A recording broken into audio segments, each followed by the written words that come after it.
South India shopping mall the wedding మంత్ర సరికొత్త wedding collection south India shopping mall. మనతో పాటుగా ఒక very very special and important person ఉన్నారు. కొన్నేళ్ల క్రితం ఆయన కేవలం ఒక బిజినెస్ మ్యాన్ గా మాత్రమే పరిచయం. ఆ తర్వాత ఒక కేంద్ర మంత్రికి తమ్ముడిగా రాష్ట్ర రాజకీయాల్లో పరిచయం అయ్యారు. ప్రస్తుతం తెలంగాణ రాష్ట్ర ముఖ్యమంత్రి రేవంత్ రెడ్డి గారికి మామగారు. అర్థమైంది కదా ఎవరున్నారో మనతో పాటుగా.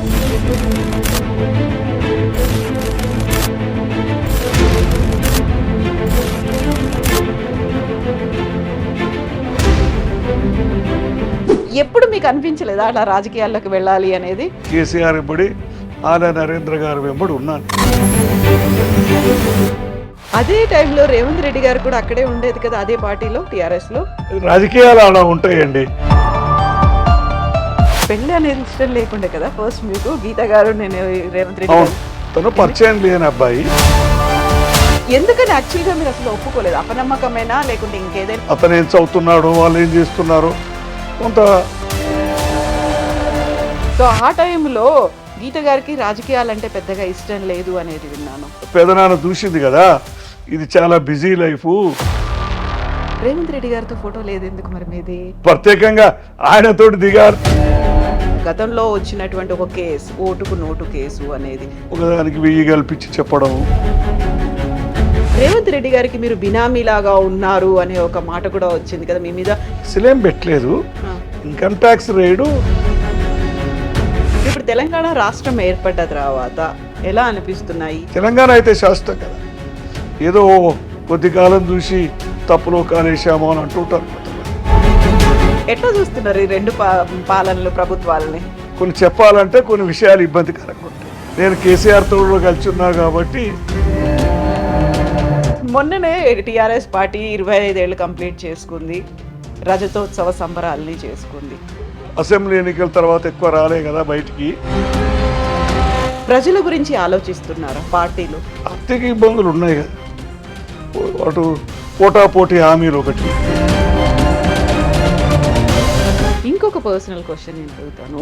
ఇప్పుడు రేవంత్ రెడ్డి గారిని అరెస్ట్ చేశారు, ఒక కేసు పెట్టి లోపల వేశారు. ఆ తర్వాత నైమిషా పెళ్లి టైంలో కూడా ఆయన పర్సనల్గా బెయిల్ తీసుకొని రావాల్సినటువంటి కండిషను.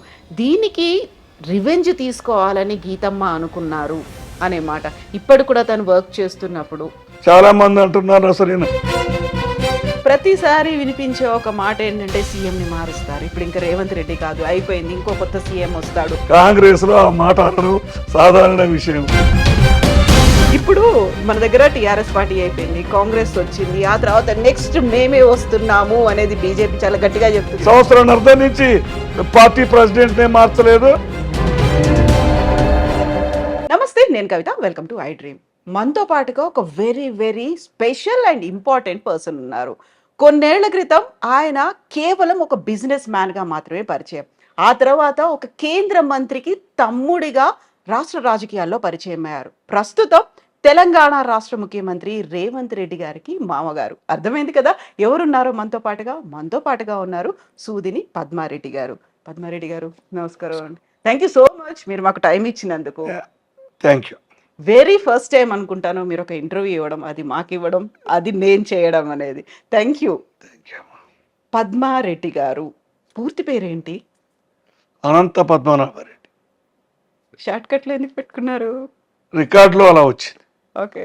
ఇప్పుడు టీచర్ రాసేటప్పుడు స్కూల్ అడ్మిషన్ అప్పుడు పద్మారెడ్డి అని వాళ్ళు సూదిని పద్మారెడ్డి అని రాశారు. సూదిని అనంత పద్మనాభరెడ్డి అంటే కాస్త చాలా పొడుగా అనిపించింది. నాకైతే తెలియదు, ఇదంతా అనుకోవడమే. టీచర్ రాసేటప్పుడు మామూలుగా అందరు షార్ట్ కట్గా పద్మారెడ్డి అనేది అట్లా రాయడం జరిగింది. అనంత పద్మనాభరెడ్డి అంటే మన అనంతగిరి కొండల్లో ఉన్న అనంత పద్మనాభ. అనంతగిరి అక్కడే నా చిన్నప్పుడు, నా పుట్టుక ముందు అక్కడ ఉన్నారు వాళ్ళు. అందుకని అక్కడ ఉన్నప్పుడు పేరు పెడదాం అనుకున్నారు, కొడుకు పుడితే అలా పెట్టుకున్నారు. బాగా సెంటిమెంట్లు ఉన్న ఫ్యామిలీయా? దేవుడు భక్తి కొంత ఎక్కువ కాదు, కానీ అక్కడ మా ఎల్డర్ బ్రదర్ ఉండేవాడు, ఆ ట్రీట్మెంట్కి అక్కడ ఉండడం జరిగింది. జైపాల్ రెడ్డి గారి కాదు, అప్పటికంటే ఇంకా పెద్ద ఆయన, ఒక ఆయన 95-100 ఉండేవాడు. ఇప్పుడు ఉంటే ఆయన చనిపోయాడు. ఆయన ట్రీట్మెంట్కు అక్కడ మంచిదని అక్కడ ఉన్నారు. అన్ని ఆయుర్వేద మొక్కలు ఉన్నాయి ఆ, అనేది కదా. గాలి అది అని ఆ కాలంలో అప్పుడు అంటే 50 ప్రాంతాల్లో ఉమ్. 1950లో మీకుందా నమ్మకం దేవుడు తక్కువే, సెంటిమెంట్లు? లేదు ఎక్కువ. దేవుడు దండం పెట్టుకుంటారా రోజు? అందరితో పాటు పెట్టుకుంటాను, ప్రత్యేకంగా అయితే పోను. పూజలు అట్లాంటివి కూడా ఏముండవు? లేదు, అందరితో పాటు ఫాలో అవుతాను ఆ. ఫ్యామిలీతో, కానీ ప్రత్యేకంగా నేను పూజలకు భక్తికి చెయ్యను. ఉమ్. ఆ భావమే నాకు ఉండదు. ఉమ్. సో ఫ్యామిలీ అంతా పార్టిసిపేట్ చేస్తుంది కాబట్టి తప్పనిసరి పరిస్థితి, అంతేనా? తప్పనిసరి అని కాదు, ఇక అందరినీ కుటుంబంతో కలిసి ఉండాలి కదా. సో ఇప్పుడు జైపాల్ రెడ్డి గారి కంటే కూడా ఒక పెద్ద అన్నయ్య ఉన్నారు. ఉన్నా ఎంతమంది కానీ మొత్తం మీరు? ఆయన 25 ఏళ్ళ 25, 26 ఏళ్ళ వయసులోనే, నేను పుట్టక ముందే, పుట్టిన తర్వాత చనిపోయారు కొద్ది రోజులకి. ఏమైంది? కారణం ఏదో మరి మా అన్నగారు చెప్పేవారు, అది క్షయనో మరి ఏదో తెలియదు, ఉమ్. క్షయనే అనుకుంటాను. ఆ టైంలో ఉన్నటువంటి కండిషన్స్ వాటితో కూడా ఆ, చాలా మందికి వచ్చాయి అవును కదా అలాంటి అవును. జబ్బులు వచ్చాయి. అందుకోసమే మీరు అనంతగిరికి అక్కడ అక్కడ ఉండేవాళ్ళు, అమ్మ ఉండేవారు నాన్న మా వాళ్ళు. పేరెంట్స్, మా తల్లిదండ్రులు అక్కడ ఉన్నారు ఆయన కోసం. ఉమ్. అప్పుడే నేను గర్భంలో ఉన్నాను అనుకోవాలి. ఉమ్. ఇట్లా ఉమ్. జైపాల్ రెడ్డి గారికి మీకు ఎంత గ్యాప్, ఏజ్ గ్యాప్? 9 సంవత్సరాలు 9 ఏళ్ళు. ఓ. మధ్యలో చనిపోయి ఉంటారు, ఇద్దరు ఏమో చనిపోయారని మా మదర్ చెప్పింది. ఉమ్. ఉమ్. మొత్తం అలా అయితే ఇప్పటికి 5గురు అనుకోవాలి మనం. అవును. 5గురు. ఇప్పుడు జైపాల్ నేను ఒక మరీ పర్సనల్ విషయం అడుగుతున్నాను, నన్ను క్షమించండి. ఏం పర్లేదు. జైపాల్ రెడ్డి గారు వీల్ చైర్, తనకి పోలియో వచ్చిందని. మీకు? మా అన్న మొదటి నుంచి వీల్ చైర్ కాదు, ఉమ్. 73, 74 తర్వాత, 72 ఏళ్ళ తర్వాత వీల్ చైర్ వాడుతున్నాడు. అంతకుముందు ఒక కట్టె మీద నడిచేది చిన్నప్పుడు, తర్వాత అది మంచిది కాదని డాక్టర్ చెప్తే 2 కట్టెలు వాడుతున్నారు. ఆయనకు వీల్ చైర్ చివరి దశలో వాడారు, ఉమ్. వీక్ అయినారు ఏజ్ ప్రకారం. పోలియో. పోలియో చిన్నప్పుడు ఆయనకు 42లో ఆయన జన్మించారు. 43 ప్రాంతంలో సంవత్సరం తర్వాత నడిచిన తర్వాతనే వచ్చింది. ఉమ్. ఆయన కూడా నడిచిన తర్వాత 6 నెలలకో సంవత్సరానికో పోలియో వచ్చింది. ఉమ్. నాకు కూడా అట్లానే ఏంటంటే నాకు 3 సంవత్సరాల వయసులో వచ్చింది. 50 నేను పుట్టిన సంవత్సరం 53 అట్లా వచ్చింది. ఉమ్. అప్పటికి పోలియో వ్యాక్సిన్ మన దేశంలో రాలేదు, అసలు మొదలు కాలేదు ఇవ్వడం అనేది. అంతే. ఆల్మోస్ట్ 60లో 70లో అట్లా వచ్చింది కదా పోలియో వ్యాక్సిన్ అనేది. 65, 70లో ఉమ్. మా పిల్లలు 65లో వచ్చి ఉంటారు, 64, 65లో వచ్చి ఉంటారు. అప్పటి నుంచి ఏం చేసేవాళ్ళు, ఎలా ఉండేది మీ యాక్టివిటీ, లైఫ్ స్టైల్ అనేదంతా? ఊర్లోనే ఉండేది. నేను 10థకు అట్లా హైదరాబాద్కు వచ్చాను, ఉమ్. 10వ తరగతికి. 9వ తరగతి అక్కడ వేరే ఊర్లో చదువుకున్నాను. 8 వరకు కూడా మా గ్రామం మాడుగుల గ్రామంలోనే చదువుకున్నాను. ఉమ్. ఆ తర్వాత జాంబాగ్లో ఉన్న వివేకవర్ధిని స్కూలేనా? ఉస్మాన్గంజ్, మోజాంజాయి మార్కెట్ మధ్యలో, ఉమ్. ఉమ్. ఓకే. సరిగ్గా పేరు గుర్తు రావట్లా. ఉమ్. అది సో మేము మాత్రం అటు గోషమేల్ స్టేడియంకు దగ్గరలో ఉండేది ఇల్లు. ఇల్లు ఉండేది అక్కడ. మా అన్నగారు, నేను ఫ్యామిలీ, మా అన్నగారు ఫ్యామిలీ, నేను. అప్పుడు ఎలా వెళ్ళేవాళ్ళు స్కూల్కి మరి మీరు? కొన్ని రోజులు స్టిక్స్తో నడిచాను నేను, క్యాలిపరు, స్టిక్స్. 10వ తరగతి వరకు నడిచాను. Callipers, full sticks. ఉమ్. తర్వాత క్రమక్రమంగా అలవాటు తప్పింది, ఉమ్. కాస్త ఏజ్ పెరిగిన కొద్దీ అలవాటు తప్పింది. స్కూల్ రిజిస్టర్లో అయితే పద్మారెడ్డి అని ఉండేది, ఇంట్లో ఏమని పిలిచేవాళ్ళు మిమ్మల్ని? అంతా అదే ఉండేది, అనంత పద్మారావురెడ్డి అని. పద్మారెడ్డి. అంత పద్మ. పద్మారెడ్డి. ఉమ్. పద్మ అనేవాళ్ళ? పద్మయ్య అనేది మా అన్న, పద్మయ్య అనేది ఓకే. అంతే. అంతే, పద్మయ్య. మా ఫాదర్ కూడా అట్లనే, పద్మయ్య అనేది అంతే. అదే ఫిక్స్ అయిపోయింది. మీకు సడన్ గా ఎప్పుడన్నా అనంత పద్మనాభ రెడ్డి ఇలా పిలిచిన వాళ్ళు ఎవరైనా ఉన్నారా? లేరండి, నేనే పుస్తకాల్లో రాసుకునేవాడిని, నా పుస్తకాల మీద ఆ. కింద రాసుకునేవాడిని, చెప్పిన తర్వాత, నాకు తెలిసిన తర్వాత. ఉమ్. కాకుంటే స్కూల్లో రికార్డ్స్ లో అంతా రిజిస్టర్స్ పద్మారెడ్డి అనే తెలుసు, ఇప్పటికి పాస్పోర్ట్ లో వీటన్నిటిలో కూడా అట్లనే అంతే ఉంది అంతే. పద్మారెడ్డి. అదేం మార్పు చేయలేదు నేను. ఉమ్. ఇప్పుడు నేను ఒకవేళ మీ ఇంటర్వ్యూ చేస్తున్నాను, సడన్ గా నాకు అంత జైపాల్ రెడ్డి గారు వాయిస్ విన్నట్టే ఉంది, నేను ఇలా కళ్ళు మూసుకున్నాను అనుకోండి, నా ఎదురుగా పద్మారెడ్డి గారు కాదు జైపాల్ రెడ్డి గారు ఉన్నారు, ఆయనతోనే మాట్లాడుతున్నాను అనే ఫీల్ ఉంది. వాయిస్ అంతా సిమిలర్ గా ఉంది కదా. అన్నలదమ్ములం కదండి, పోలిక ఉంటుంది, కొద్దిగా ఎక్కువ ఉంది అనుకోండి. ఉమ్. అంటే బహుశా ఆయన చూసో జీన్స్ అన్నీ కలిసిపోతాయి అనుకుంటాను. సో ఈ ఎవరైనా ఇట్లా మోసపోయిన వాళ్ళు, నేను ఎవరితో మాట్లాడుతున్నాను, పద్మారెడ్డి గారా, జైపాల్ రెడ్డి గారా? చాలా అనుభవాలు ఉన్నాయి అట్లాంటివి. మా ఇంట్లో మా అన్నగారు బయట లేనప్పుడు నేను లోపట ఉంటే మా అన్నగారు లేరని చెప్తే వాళ్ళు నమ్మేవాళ్ళు కాదు ఓకే. జనాలు. గొడవ పెట్టు. ఫోన్ చేస్తే మా వదిన గారు కూడా తమ్ముడా అన్నా అని కన్ఫ్యూజ్ అయ్యేది. హా. ఆ, ఇప్పుడు జైపాల్ రెడ్డి గారి కోసం ఎవరైనా వచ్చారు, వాళ్ళు బయట వెయిట్ చేస్తున్నారు, మీరు ఇంట్లో ఉన్నారు, ఆయన లేరు అనుకో చెప్పినప్పుడు నమ్మకపోయేవాళ్ళు అసలు. అవును, జరిగేది చాలాసార్లు జరిగింది అట్లా. గొడవలు పెట్టుకునేవాళ్ళు, గొడవలు అయ్యా, గొడవలేం కానీ కాదు, ఆయన మళ్ళా చూస్తే ఊరుకునేవాళ్ళు. కన్ఫర్మ్ చేసుకునేవాళ్ళు అవును. ఎవరు ఏంది అనేది.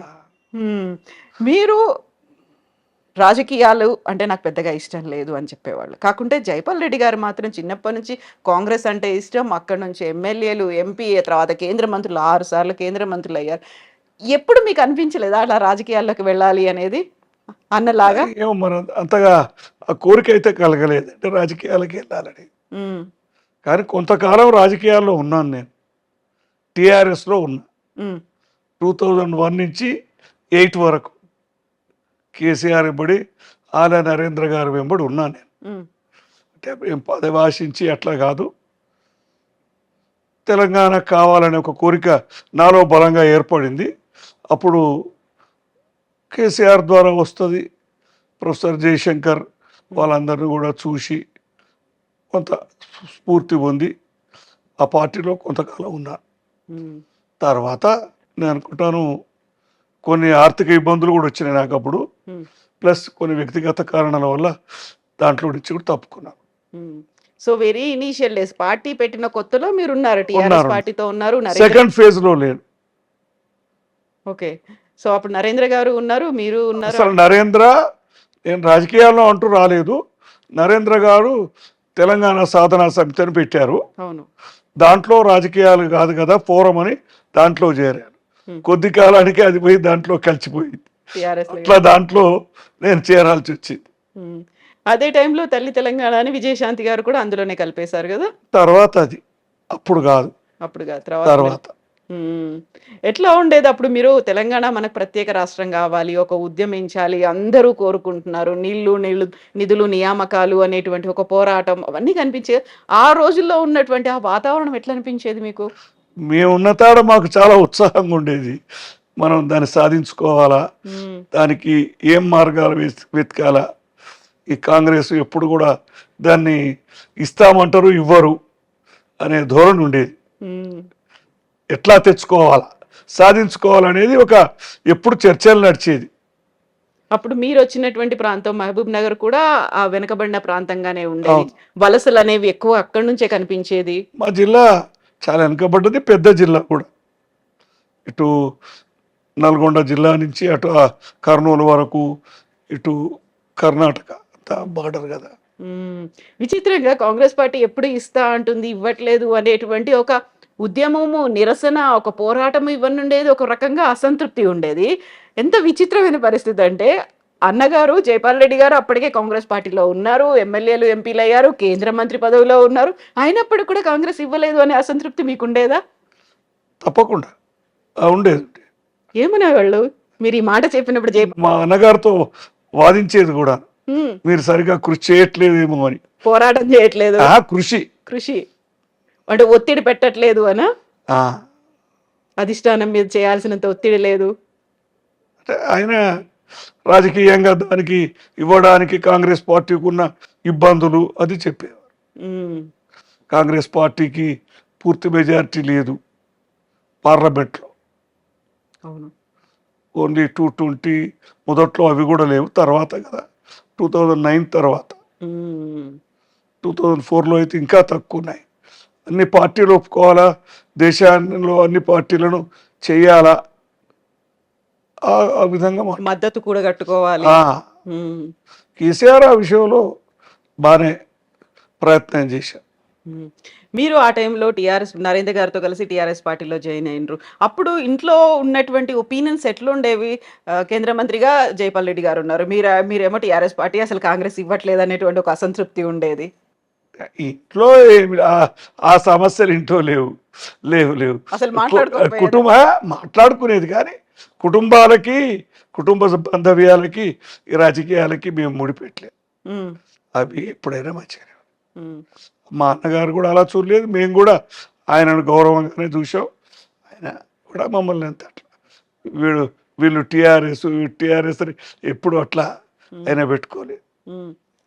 ఎందుకు పద్మయ్య కాంగ్రెస్ పార్టీలో కాకుండా టిఆర్ఎస్ లో జాయిన్ అయ్యారు? అడిగారు మొదట్లో టిఎస్ఎస్ లో చేరినప్పుడు అడిగారు, ఆ, రాజకీయాలకు వస్తున్నావా అని అడిగారు. రాజకీయాలు కాదు కదా టిఎస్ఎస్ అన్నా నేను. అంటే మా అన్నగారు ఒకటే మాట అన్నారు, అన్ని రాజకీయాలే అన్నాడు.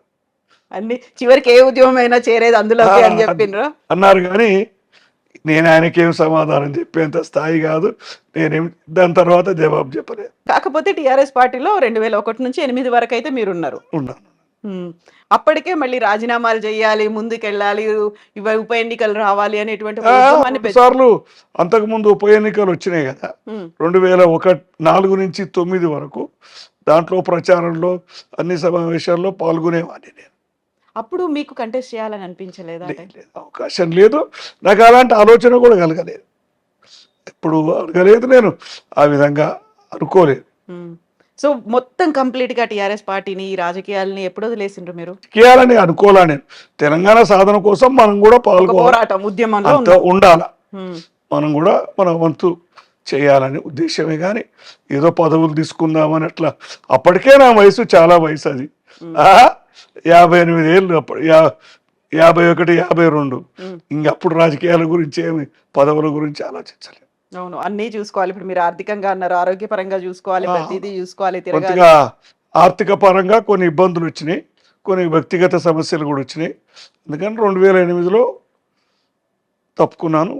ఇంకో కారణం కూడా ఉంది, అప్పుడే కేసీఆర్ ఆళ్ళ నరేంద్రని బయటికి బహిష్కరించారు. ఎందుకో కేసీఆర్ ఈ ఉద్యమానికి బలహీనపరుస్తున్నాడు అనే అభిప్రాయం కూడా ఏర్పడింది.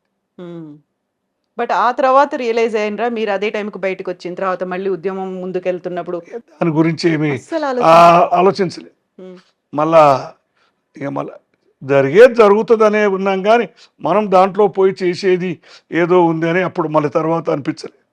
ఏమనుకొని ఏం చెప్పొచ్చేసిండ్రు మరి మీరు బయటికి? ఏం లేదు, చెప్పేది ఏం లేదు, చెప్పకుండా ఏం ప్రత్యేకంగా చెప్పి రాలేదండి. అక్కడ పోవడం మానేశారు అంతే. ఓకే, అంతే, రాజీనామా అంటూ ఏమీ లేదు. జాయిన్ అయ్యాము అఫీషియల్ గా, కానీ రాజీనామా అంటూ ఏమీ లేదు, తప్పుకున్నాం అంతే. అదే టైంలో రేవంత్ రెడ్డి గారు కూడా అక్కడే ఉండేది కదా, అదే పార్టీలో టిఆర్ఎస్ లో ఆల్మోస్ట్ అదే. 2008లో లేరు, 2006, 2007లోనే తప్పుకున్నారు మీరు. ఆయన తప్పుకున్నారు. కాకపోతే మీకు తెలుసా ముఖ పరిచయం కానీ ఆయన ఒక అబ్బాయి అక్కడ తిరుగుతున్నాడు, మన ఊరు మన ప్రాంతం వాడు, తెలుసా? అట్లా తెలియదండి, అల్లుడేనా?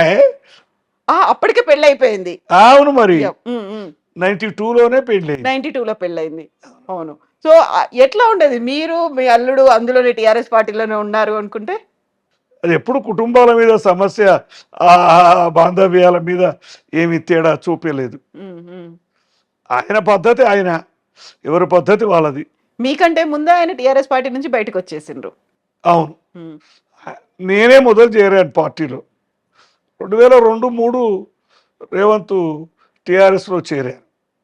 2003లో సరిగ్గా గుర్తులేదు డేట్, కానీ అప్పుడు ఆయన చేరినప్పుడు కూడా మహబూబ్నగర్లో పెద్ద హడావిడిగా చేరాడు. పెద్ద గ్యాదరింగ్, అది కేసీఆర్కు అక్కడ మీటింగ్ పెట్టి పెద్ద గ్యాదరింగ్ ఏర్పాటు చేసి ఆయన చేరికలో చేరాడు దాంట్లో. ఆ తర్వాత ఆయన బయటకు వచ్చేసారు. తర్వాత 2006లో, 2007 తర్వాత చంద్రబాబుతో కలిశారు, టీడీపీలో చేరిపోయారు క్రమంగా. మొదట్లో ఇండిపెండెంట్ గానే గెలిచాడు, జెడ్పీటీసీ కానీ ఎమ్మెల్సీ కానీ ఇండిపెండెంట్ గానే గెలిచాడు. అప్పుడు ఆ కాలంలో అది సంచలనం 2007లో జెడ్పీటీసీ ఎలక్షన్ కానీ, ఎందుకంటే అప్పుడు కాంగ్రెస్ బలంగా ఉంది, అందులో పర్టికులర్గా మహబూబ్నగర్ జిల్లా. అదే టైంలో టిఆర్ఎస్ పార్టీ కూడా వచ్చింది, టీడీపీ ఉంది, ఇవన్నీ పార్టీలు ఉన్నప్పుడు ఆయన ఇండిపెండెంట్ గా గెలవడం అనేది. కాంగ్రెస్ తప్పితే మిగతా అన్ని పార్టీలను కలుపుకున్నాడు. టిఆర్ఎస్ పెద్దగా సహకరించలేదు, అందుకని దాంట్లో నుంచి బయటకు వచ్చాడు. ఉమ్. ఇంకా ఆ తర్వాత మీకు కూడా టీడీపీ వైపు కానీ ఇంకేదైనా పార్టీకి వెళ్ళాలని ఆ, ఆలోచన? నాకు అట్లాంటి కోరికలు ఏం లేవు. ఉమ్.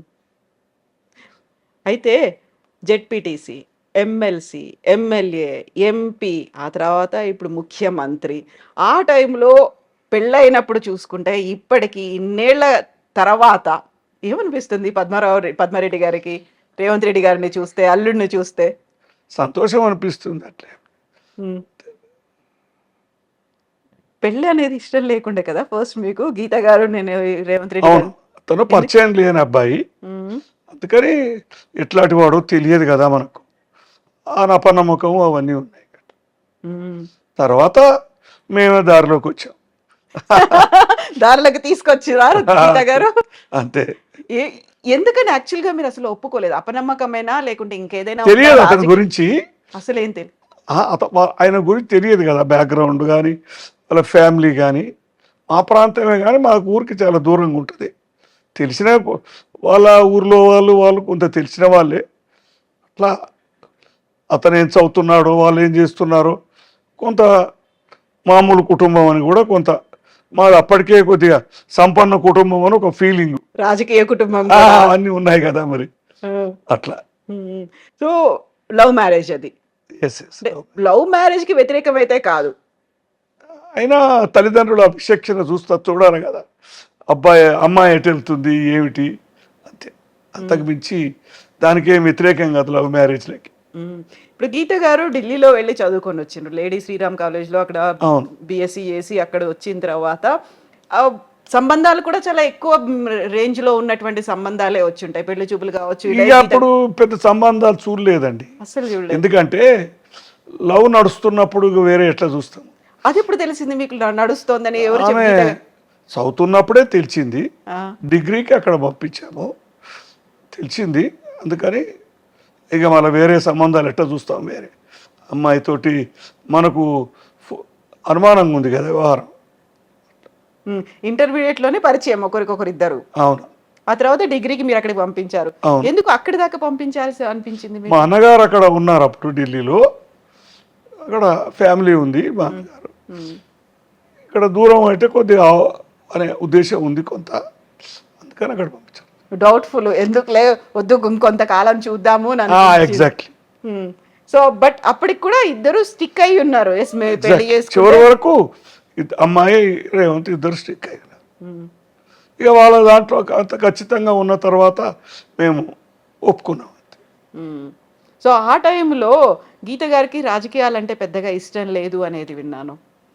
అంటే ఇక అన్నగారు పెదనాన్న చూసింది కదా, ఇది చాలా బిజీ లైఫ్, కాంప్లికేటెడ్ అని ఆమె అభిప్రాయం ఉండొచ్చు. జైపాల్ రెడ్డి గారి ఇంట్లో ఉంటూనే చదువుకున్నారు, అక్కడే ఉంటూ. సో ఇంత బిజీ లైఫ్ ఇవన్నీ అనుకున్న తర్వాత మనం రాసి పెట్టింది అంతే కదా, అంతకంటే బిజీగా ఉండేటువంటి ఒక పర్సన్ భవిష్యత్తులో అవుతారని ఊహించుకోలేదు. అప్పుడు ఎట్లా ఊహిస్తామండి, అదంతా తెలియదు. అతని అబ్బాయే తెలియదు, అంత దూరం ఎట్లా ఊహిస్తాం, రాజకీయాలకు వస్తారు అన్నీ కూడా అనుకోని విషయాలు. ముహూర్తాలు, జాతకాలు ఇట్లాంటివన్నీ చూసుకున్నారా పెళ్లికి? మరి అన్నీ చూశారు. జాతకం కలుస్తుందా లేదా అనేది మేము పెద్ద పట్టింపు లేదు మాకు అసలు జాతకాలు. అందులో ఇది లవ్ మ్యారేజ్ అయినప్పుడు ఇంకా పట్టింపు ఏముంటుంది. బట్ ముహూర్తం మాత్రం చూసారు. చూశారు.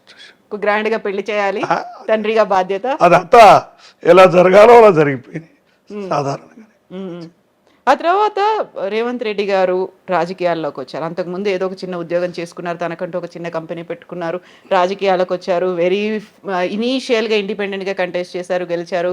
టీఆర్ఎస్ పార్టీ నుంచి ఎమ్మెల్సీ ఎక్స్పెక్ట్ చేశారు, ఎమ్మెల్యే టికెట్ ఎక్స్పెక్ట్ చేశారు, రాలేదు. అంటే ఫుల్ ఫ్లెడ్జ్డ్గా కంప్లీట్గా రాజకీయాల్లోకి ఎంటర్ అవుతున్నారు అనుకున్నప్పుడు వచ్చినటువంటి రియాక్షన్స్ ఏంటి మీ దగ్గర నుంచి, గీత గారి దగ్గర నుంచి? దాన్ని ఎంకరేజ్ చేసాం మేము, ఇంకా దాన్ని మేము నిరోధించాల. 2006 జెడ్పీటీసీ ఎన్నికల్లో నేనే ప్రత్యక్షంగా ప్రచారానికి వెళ్ళాను. మా ప్రాంతమే కదా కల్వకుర్తి, మా అన్నగారు మొదటి నుంచి ఎమ్మెల్యే 4 సార్లు గెలిచిన ప్రాంతమే కదా మండలం. అప్పుడు మిడ్జిల్ మండలంలో పోటీ చేశాడు రేవంత్, ఓపెన్ కేటగిరీ అది. దాంట్లో నేను ప్రచారానికి వెళ్ళాను 10-12 రోజులు. సో అప్పటి నుంచి ప్రతిసారి గెలుస్తూ వచ్చారు రేవంత్ రెడ్డి గారు. వెరీ రీసెంట్గా కొడంగల్లో మాత్రమే అక్కడ ఎమ్మెల్యేగా ఓడిపోయి అక్కడ నుంచి వచ్చి ఇక్కడ ఎంపీగా గెలిచారు కదా, అదొక్కటే ఓటమి. మీరు ప్రతి క్యాంపెయినింగ్కి వెళ్ళే వాళ్ళ ప్రతిసారి కంటెస్ట్ చేసినప్పుడు? మిగతాది చూసేది కానీ 2007లో అయితే మనదేం పాత్ర లేదు, ఎమ్మెల్సీ కదా అది, పబ్లిక్ ఎలక్షన్ కాదు కదా. 9లో 14లో 18లో అన్నిట్లో పాల్గొన్నాం పబ్లిక్ ఎలక్షన్స్. అంటే మనం స్పీచ్లు ఇట్లీ అట్లా కాదు. 2006లో మాత్రం ఉపన్యాసాలు, ప్రచారంగా సొంతం వెళ్ళడం అవన్నీ. సో ఆ ఉపన్యాసాలు, ఆ ప్రచారాలు, ఎలక్షన్స్ అవన్నీ చూస్తున్నాము.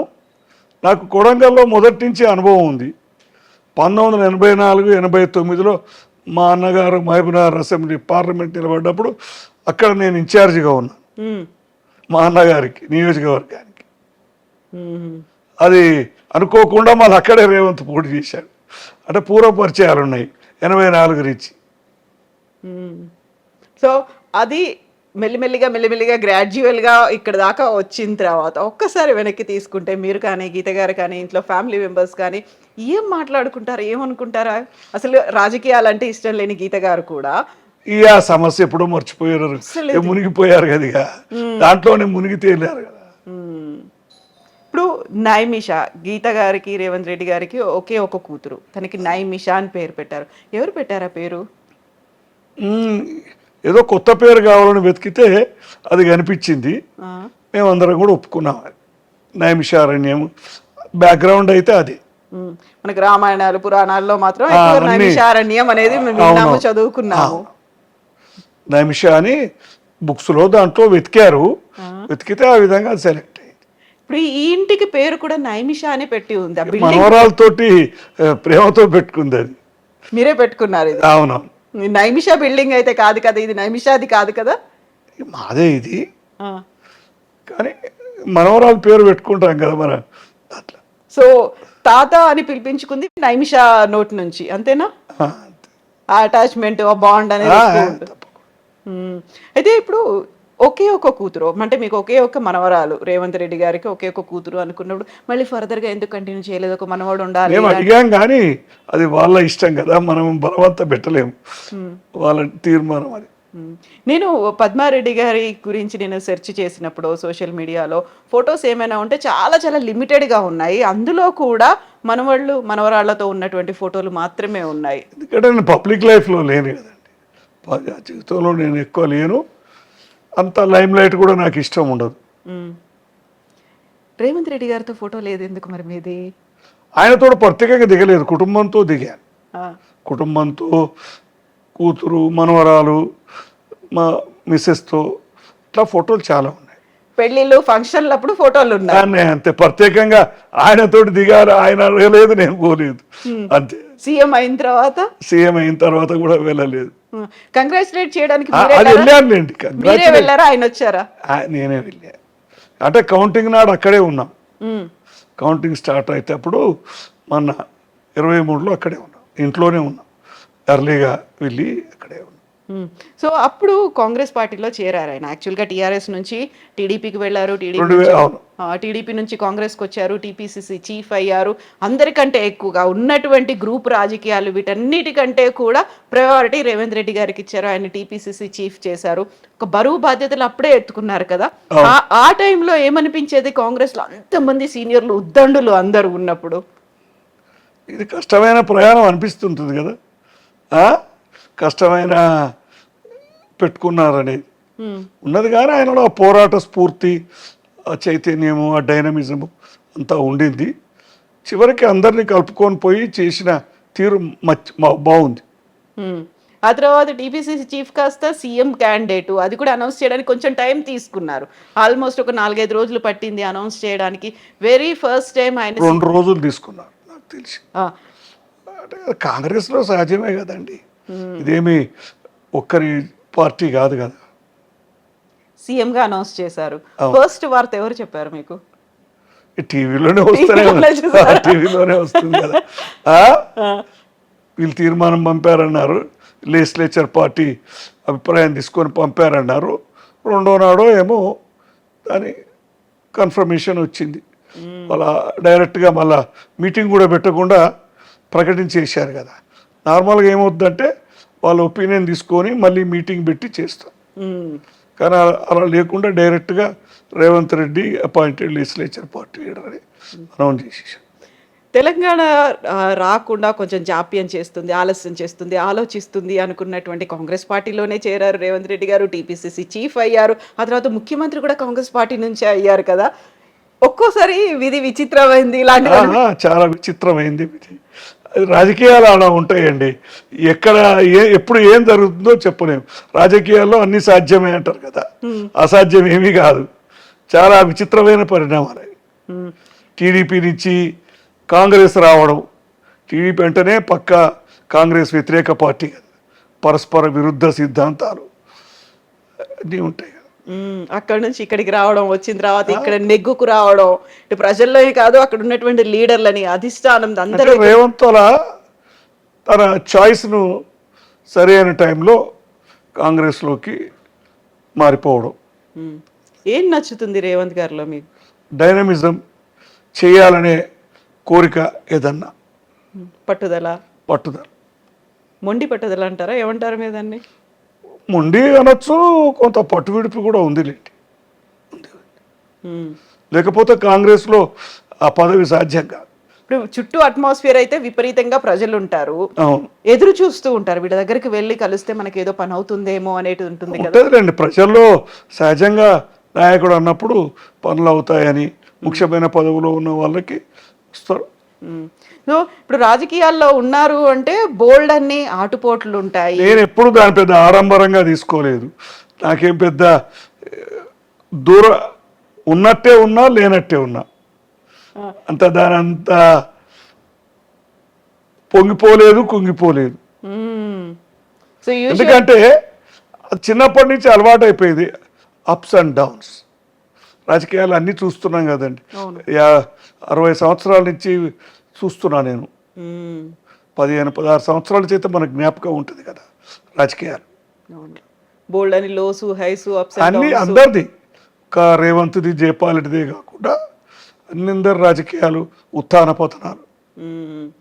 ఇలాంటి టైంలోనే చాలా వరకు మేము వాళ్ళకి వెళ్ళి మాట్లాడితే మా పనులు అవుతాయేమో అనుకున్నట్టుగానే ఆరోపణలు అనేవి ఉంటాయి, విమర్శలు ఉంటాయి. వీటన్నిటిని తట్టుకొని అవన్నీ లేకపోతే రాజకీయాలు కావు. ఇక సహజంగా విమర్శలు, ప్రతి విమర్శలు, తిట్టుకోవడాలు ఎక్కువైపోయింది ఇప్పుడు.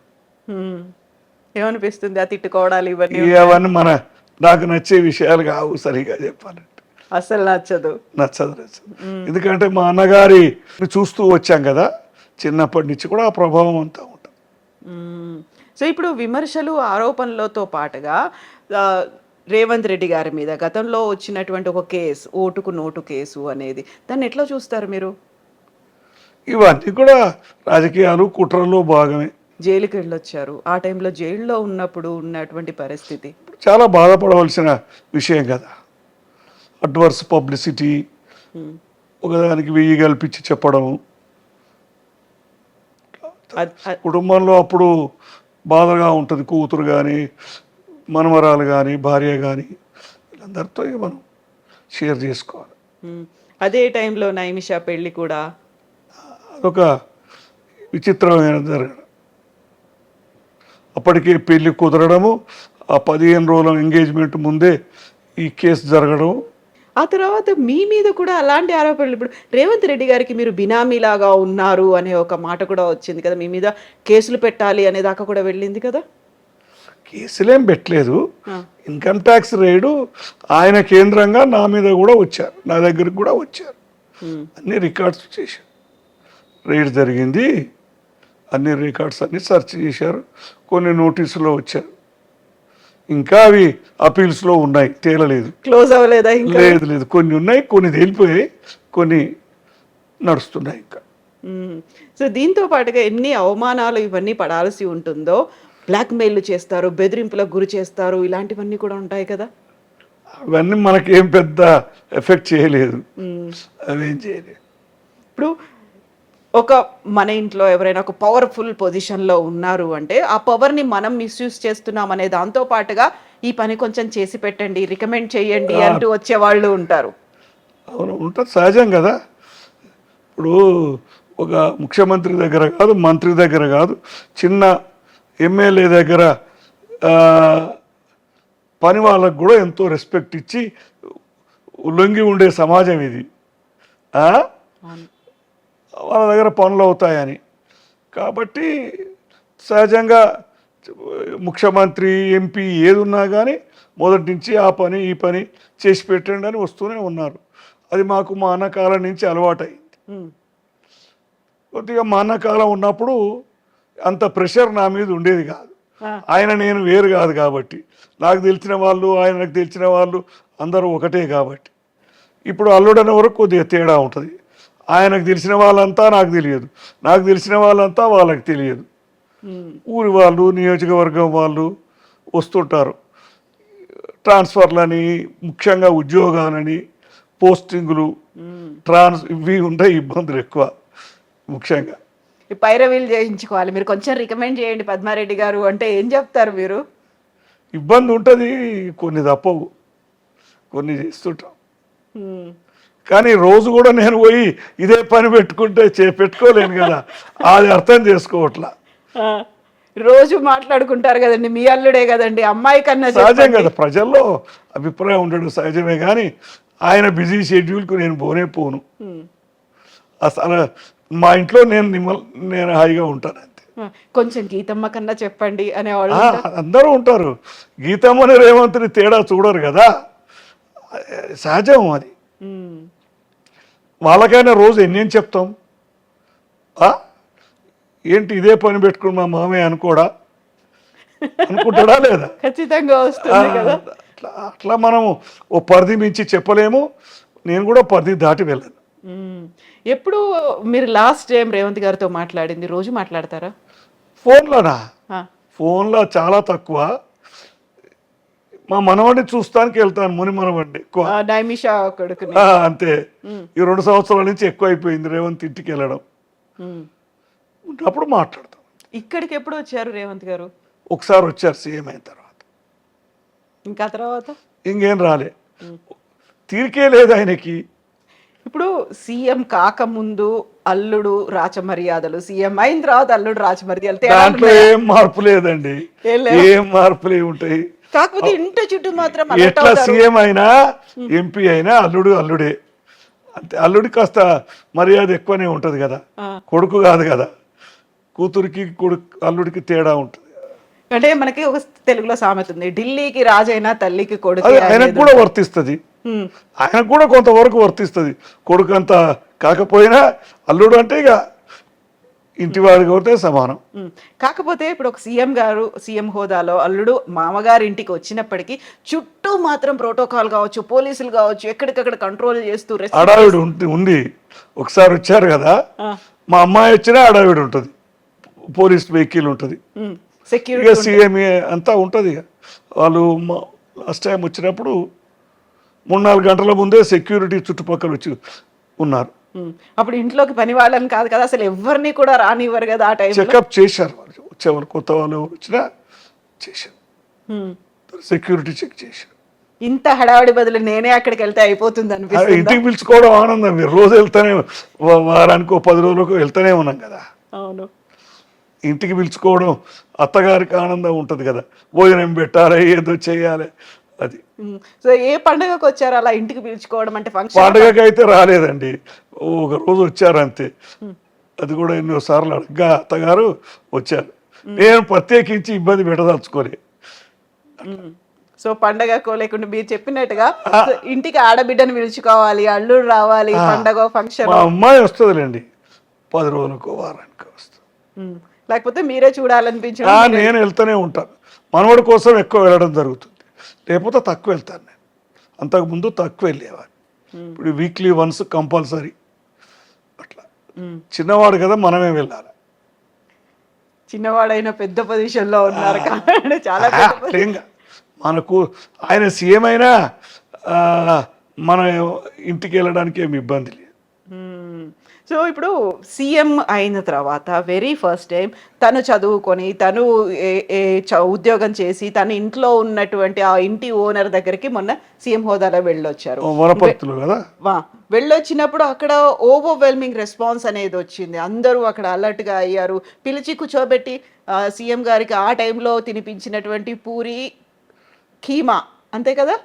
ఏమది నేను చూడలేదు ప్రత్యేకంగా. అది మరి వార్త తను అయితే చదివాను. ఆ ఇంటి వార్త అయితే ఓనరు వంట చేసి మరీ తినిపించింది అని అంతమందిలో తను తిన్నాడు అని చాలా ఆనందంగా. చిన్నప్పుడు ఉన్న అనుబంధాన్ని గుర్తు వేసుకోవడం వినడం ఒక మంచి పద్ధతి. సో ఫుడ్ హ్యాబిట్స్ అనేవి ఎట్లా ఉంటాయి అసలు? రేవంత్ ఆ, తీసుకుంటాడు నాన్ వెజ్, ఇష్టంగానే ఉంటాడు నాన్ వెజ్. ఎక్కువ అని చెప్పలేం కానీ మిగతా అలవాట్లు ఏం లేవు. ఉమ్. మందు కానీ సిగరెట్ కానీ అట్లాంటివి ఏం లేవు. రెస్ట్రిక్షన్స్ ఏమైనా ఉన్నాయా? ఇది తీసుకోవద్దు, ఇదే తీసుకోవాలి అట్లాంటిది? అట్లా ఏం ప్రత్యేకంగా నేను చూడలేదు. అట్లా ఏం లేవు. నాన్ వెజ్ వరకు వెజిటేరియన్ నాన్ వెజ్ రెండు తీసుకో. సో ఇక్కడికి వచ్చినప్పుడు మీరు ఏం స్పెషల్గా చేసి పెట్టేవాళ్ళు? ఈ అత్తగారు వంట అంతే. అది మనకేం పెద్ద జోక్యం లేదు. ఆ, మొత్తం ఎక్కువ నాన్ వెజ్ తింటాం కదా మా ఫ్యామిలీస్లో, అంతే. యూజువల్గా అదే. సో ఇప్పుడు బర్త్డేస్ అయ్యాయి అనుకోండి, రేవంత్ గారి బర్త్డే అనుకున్నప్పుడు విష్ చేసి ఆయన ఏం దాన్ని ప్రత్యేకంగా జరుపుకోడు. మేము విషెస్ పంపుతాం అంతే, మెసేజ్. నేనేం ఫోన్ చేసి చెప్పను. యూజువల్గా ఉండే సలహాలు. రేవంత్ అంతా ఫార్మాలిటీ ఏం పెద్ద పాటించాడు. సెంటిమెంట్లు ఇట్లాంటి. ఆహా, విష్ యూ హ్యాపీ బర్త్డే అని మేము ఆయనకు చెప్పడం కానీ ఆయన సెలబ్రేట్ చేసుకోవడం కానీ పెద్దగా ఇష్టపడాడు. రొటీన్గానే పోతాడు. ముందు రోజు తర్వాత ఎలా ఉంటామో అలానే. కాకపోతే ఇప్పుడు సీఎం అయిన తర్వాత రాష్ట్రం అంతా ఒక రకంగా అలర్ట్ అనేది ఉంటుంది. సీఎం బర్త్డేని సెలబ్రేట్ ఉంటుంది కదా. చేసుకోవాలి. మంత్రులు ఎమ్మెల్యేలు సహజంగా కలుసుకొని అభినందిస్తుంటారు కదా. అది మన సంప్రదాయం అనుకోండి. సో హడావిడి ఉంటుంది. సామాన్యంగా బర్త్డేకి హైదరాబాదులో ఉండకుండా ఉండేది. ఉన్నాడు 2-3 సార్లు, చాలాసార్లు. ఓకే. ఒక సంవత్సరం ఉన్నట్టున్నాడు ఈసారి. అనివార్యంగా ఉండాలి కదా ఇప్పుడైతే. ఇప్పుడు ఉండాలేమో బహుశా, అది నాకు తెలియదు. అనివార్యం ఏం కాదు, అది నాట్ కంపల్సరీ. సో మామూలుగా బయటికి వెళ్ళాలి అనుకుంటే ఇప్పుడు వెళ్ళలేని కండిషన్ అనేది ఉంటుంది కదా. ఇంత ముందు ఇబ్బంది దొరికినట్టుగా ఫ్రీ ఉంటుంది. టైం అనేది దొరకదు. ఇదివరంతా స్వేచ్ఛ ఉండదు. స్వేచ్ఛ అంతా కూడా నియంత్రణ పాలవుతుంది. సో నియంత్రణలు ఇవన్నీ ఉన్నప్పుడు పొలిటికల్గా ప్రెషర్స్ అనేవి ఎట్లా ఉంటాయి అనుకుంటున్నారు మీరు? అటు ఒక రకంగా కేంద్ర ప్రభుత్వంతో ఫైట్ చేయాలి, ఇక్కడ రాష్ట్ర ప్రజల కోసం ఫైట్ చేయాలి, నిధులు తెప్పించాలి, విపక్షాల ఒత్తిళ్లు ఇవన్నీ ఉంటాయి. కేంద్ర ప్రభుత్వంతో కాదు కానీ బయట కేంద్ర బీజేపీతో ఉంటుంది సైద్ధాంతిక విరోధం, రాజకీయ వైరుధ్యాలు ఉంటాయి కదా. అవన్నిటిని తట్టుకోవడానికి మరి యోగాలు, మెడిటేషన్లు ఇట్లాంటివి ఏమైనా ఉంటాయి? చేస్తాడు కొద్దిగా చేస్తాడు. యోగా, కొద్దిగా ఫిజికల్ ఎక్సర్సైజ్ అది చేస్తాడు పొద్దున్నే. సో మీరు ఒక ఫౌండేషన్ ఒకటి పెట్టుకున్నారు కదా, భారత అభ్యుదయ భారత్. అభ్యుదయ భారత్ అని నేను ఒక 7-8 సంవత్సరాలు అయింది, 6-7 సంవత్సరాలు. మా మండలం, మా ఊర్లో స్కూలు, కాలేజు, ముఖ్యంగా అది విద్యాభివృద్ధికి మా ఏరియాలో నేను తోడ్పడుతుంటాను. మేము అప్పుడు మా కాలేజీ, మా ఊర్లో కాలేజీ పెట్టారు, జూనియర్ కాలేజ్. స్థలం ఇచ్చాము మేము. దాన్ని అప్పుడు మా అన్నగారు కేంద్ర మంత్రి ఉన్నప్పుడు గెయిల్ ఇండియా నుంచి ఫండ్స్ తీసుకొచ్చి దాన్ని మంచి బిల్డింగ్ కట్టాము. కానీ ప్రభుత్వ కొన్ని నియమ నిబంధనల వల్ల ఫ్యాకల్టీ లేకపోవడం, పిల్లలు రాకపోవడం, దానికోసమని మేము అభివృద్ధి కోసం చూసాం. ఒక కరోనా కంటే ముందు సంవత్సరం, కరోనాలో ఒక సంవత్సరం ఫ్రీ హాస్టల్ నడిపి, వందే మాతరం అని ఇంకో సంస్థతో కలిపి ఫ్రీ హాస్టల్ నడిపాం. ఫస్ట్ ఇయర్ 120 స్టూడెంట్స్కి, 60 మంది అబ్బాయిలు, 60 మంది అమ్మాయిలు ఫ్రీ హాస్టల్ నడిపి పెట్టాము. తర్వాత నెక్స్ట్ ఇయర్ కరోనా సంవత్సరంలో 60 మందికి హాస్టల్ ఫెసిలిటీ ఇచ్చాం. తర్వాత ఇక మనం 10 సంవత్సరం నడపడం ఇబ్బంది ఉంది మనకు. మనం అనుకున్న ఆశయం కూడా నెరవేరింది. పిల్లలు కూడా బాగా చేరిపోయారు. అప్పుడు బాగా పాపులర్ అయింది కాలేజీ. దాని నుంచి ఇప్పుడు 275 మంది ఉన్నారు చిన్న మారుమూల గ్రామంలో, మాడుగుల మండలంలో. ఫ్యాకల్టీ అంతా కూడా వచ్చారు. స్ట్రెంత్ ఉంటే కానీ ఫ్యాకల్టీ అంటే టీచర్స్, లెక్చరర్స్ ఇవన్నీ పరిస్థితి రూల్స్ ఉన్నాయి అప్పుడు. ఇప్పుడు కూడా ఉందా రూల్, దాన్ని అధిగమించాం. ఇప్పుడు తెలంగాణ రాష్ట్రం ఏర్పడ్డ తర్వాత ఎలా అనిపిస్తున్నాయి ఈ పరిస్థితుల్లో? 11 ఏళ్ళకి ఎంటర్ అవుతున్నాం మనం. ఇప్పుడు తెలంగాణ రాష్ట్రం వచ్చిన తర్వాత మనకు ఏదో ఒకటి కోల్పోతున్నాము, ఎప్పుడెవరో తీసుకుపోతున్నారు మనదనే బాధ అయితే పోయింది. మన నిధులు, నియామకాలు, మన నీళ్ళు మనమే వాడుకుంటామనే ఒక ధైర్యము మనకు వచ్చింది. కొంతమంది అంటుంటారు తెలంగాణ వచ్చింది కానీ కేసీఆర్ వచ్చాడంటే. తప్ప రాజకీయ పరిణామాలు అవన్నీ. తెలంగాణ అయితే శాశ్వతం కదా. ఎవరు ముఖ్యమంత్రులు వచ్చినా తాత్కాలికమే కదా. 10 ఏళ్ళు ఉంటారు, 5 ఏళ్ళు ఉంటారు, 20 ఏళ్ళు, అంతకు మించి ఎవరు ఉండరు కదా. తెలంగాణ అయితే శాశ్వతం కదా. ఏదో కొద్ది కాలం చూసి తప్పులో కాలేశామో అని అంటుంటారు కొంతమంది. అది మాత్రం తప్పని నా భావన. సో నీళ్లు, నిధులు, నియామకాలు ఇవే 3 ట్యాగ్ లైన్లు. వీటి కోసమే పోరాటం చేసి ఇక్కడ దాకా వచ్చిన తర్వాత వెరీ ఫస్ట్ టైం కాంగ్రెస్ ప్రభుత్వమే తెలంగాణ ఏర్పాటుకు ముందుకు వచ్చింది. ఇంకా మనకు తెలంగాణ రాష్ట్రం రాబోతోంది, ప్రత్యేక రాష్ట్రం అనుకున్నప్పుడు ఏమనిపించింది మీకు? 2013-14లో అనుకుంటాను అది కాంగ్రెస్ వర్కింగ్ కమిటీ తీర్మానం చేసిన తర్వాత తెలంగాణ తప్పకుండా వస్తుందని ఒక అభిప్రాయం ఏర్పడింది. అది వరకు జరిగిన పరిణామాలన్నీ కూడా కొంత ఆశాజనకంగా లేవు. 2009 డిసెంబర్ ఆ ప్రకటన కానీ అవన్నీ కానీ. ఆ తర్వాత ఇప్పటికీ మెల్లిగా కేసీఆర్ రెండు టర్మ్స్ పరిపాలించిండ్రు, 9.5 ఏళ్ళు. ఆ తర్వాత రేవంత్ సర్కార్ వచ్చింది. ఇప్పుడు ఆల్మోస్ట్ ఒక 1.5 year అవుతుంది. ఎట్లా చూస్తున్నారు ఈ 2 పాలనలు, ప్రభుత్వాలని? అవన్నీ నేను కామెంట్ చేస్తే బాగుండదా? ఎందుకంటే దాంట్లో అంత పక్షపాతమే కనబడుతుండొచ్చు, కొంత ఏదైనా అనిపిస్తుంది. అందుకని దాని మీద నేను కామెంట్ చేయదచ్చు. దేనైనా మీరు డిసోసియేట్ అవ్వలేరు, దాని నుంచి పక్కకు వచ్చేసి కొద్దిగా కష్టం అవుతుంది ఈ విషయంలో. అవును, ఎందుకంటే మీరు పోరాడినరు టీఆర్ఎస్ పార్టీ. కొన్ని చెప్పాలంటే కొన్ని విషయాలు ఇబ్బందికరంగా ఉంటాయి. నేను కేసీఆర్తో కూడా కలిసి ఉన్నా కాబట్టి ఇక ఆ ఇబ్బంది కూడా ఉంది. సరే, మొన్ననే టీఆర్ఎస్ పార్టీ 25 ఏళ్ళు కంప్లీట్ చేసుకుంది, రజతోత్సవ సంబరాలని చేసుకుంది. ఏమనిపించింది? ఏది చెప్పినా మళ్ళీ అడిగే వస్తుంది, మళ్ళీ అది పాలిటిక్స్ అవుతుంది. కానీ 25 సంవత్సరాలు పూర్తి కాలేదనిపిస్తుంది. 2001, 25లో పూర్తి అవుతుంది, 26లో పూర్తి అవుతుంది. ఒక సంవత్సరం ముందే చేసుకున్నారు అనిపిస్తుంది. ఆవిర్భావ దినోత్సవం. సో 25 ఏళ్ళు అయింది ఆవిర్భావ. 25 ఏళ్ళు కాల, 25వ ఆవిర్భావ దినోత్సవం. అంతే. అందులో మళ్ళీ దాంట్లో టీఆర్ఎస్, బీఆర్ఎస్ విరోధాభావం కూడా ఉంది కదా. ఈ సంవత్సరం ఏర్పడి 3 సంవత్సరాలు అయింది. ఇది టీఆర్ఎస్ బీఆర్ఎస్ ఇట్లాంటి ప్రశ్నలు ఎన్నో ఉంటాయిలేండి. మీకేమనిపిస్తుంది పర్సనల్ గా? TRS BRS? అది రాజకీయం అండి, మనం అనిపించేది ఏముంది దాంట్లో. వాళ్ళు ఏదో ప్రచారం, మీటింగు. కేసీఆర్ మళ్ళీ చాలా రోజుల నుంచి అసెంబ్లీ ఎన్నికల తర్వాత ఎక్కువ రాలే కదా బయటికి, కాబట్టి ఆయన దాని ఒక వేదికగా వాడుకోవాలని మనం మీటింగ్ పెట్టుకున్నాం. చూసిండ్రా మీటింగ్ కానీ, కేసీఆర్ మాట్లాడే ఉపన్యాసాన్ని కానీ? చూసాం.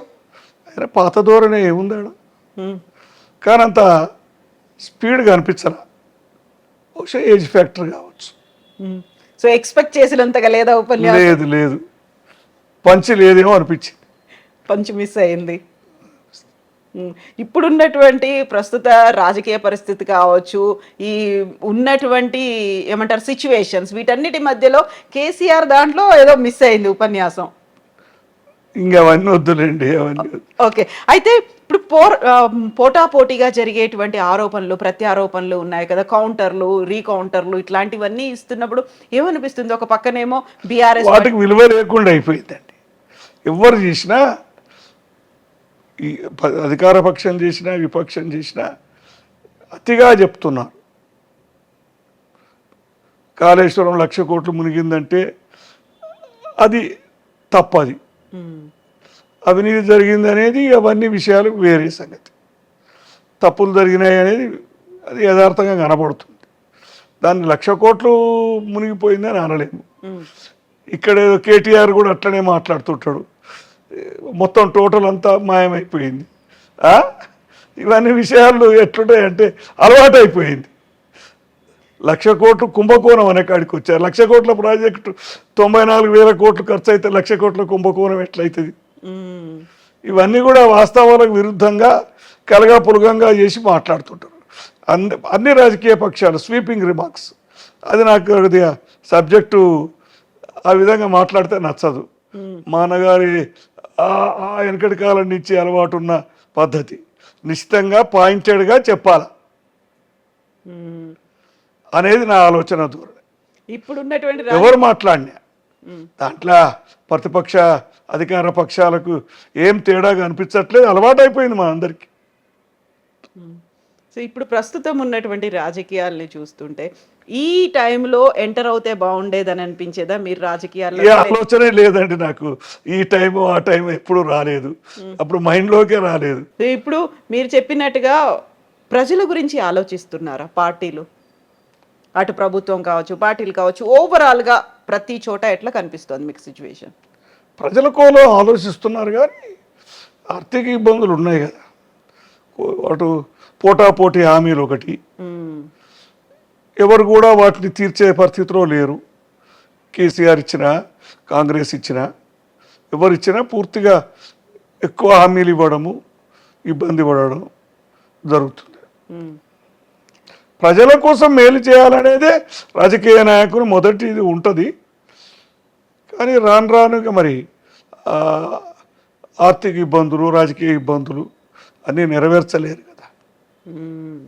ఇప్పుడున్నటువంటి రాజకీయాల్లో మీరు అన్నట్టుగా ఆరోపణలు ఇవన్నీ కూడా ఉంది కదా, తూతూ మేమే కైండ్ ఆఫ్. ఇదే కాకుండా ఒక రకంగా పర్సనల్ అటాక్ అనేది కూడా చేస్తూ ఉంటారు కదా. ఓ బాడీ షేమింగ్ అవుతుంది, వాళ్ళ లాంగ్వేజ్ గురించి మాట్లాడతారు, వాళ్ళ గురించి మాట్లాడుతుంటారు. అదంతా కూడా అవాంఛనీయం అండి, ఎవరు చేసినా అది అవాంఛనీయం. అన్ని వైపుల నుంచి అది అవుతోంది. ఇంకొక పర్సనల్ క్వశ్చన్ నేను అడుగుతాను. ఇప్పుడు రేవంత్ రెడ్డి గారిని అరెస్ట్ చేశారు, ఒక కేసు పెట్టి లోపల వేశారు. ఆ తర్వాత నైమిషా పెళ్లి టైంలో కూడా ఆయన పర్సనల్గా బెయిల్ తీసుకొని రావాల్సినటువంటి కండిషను.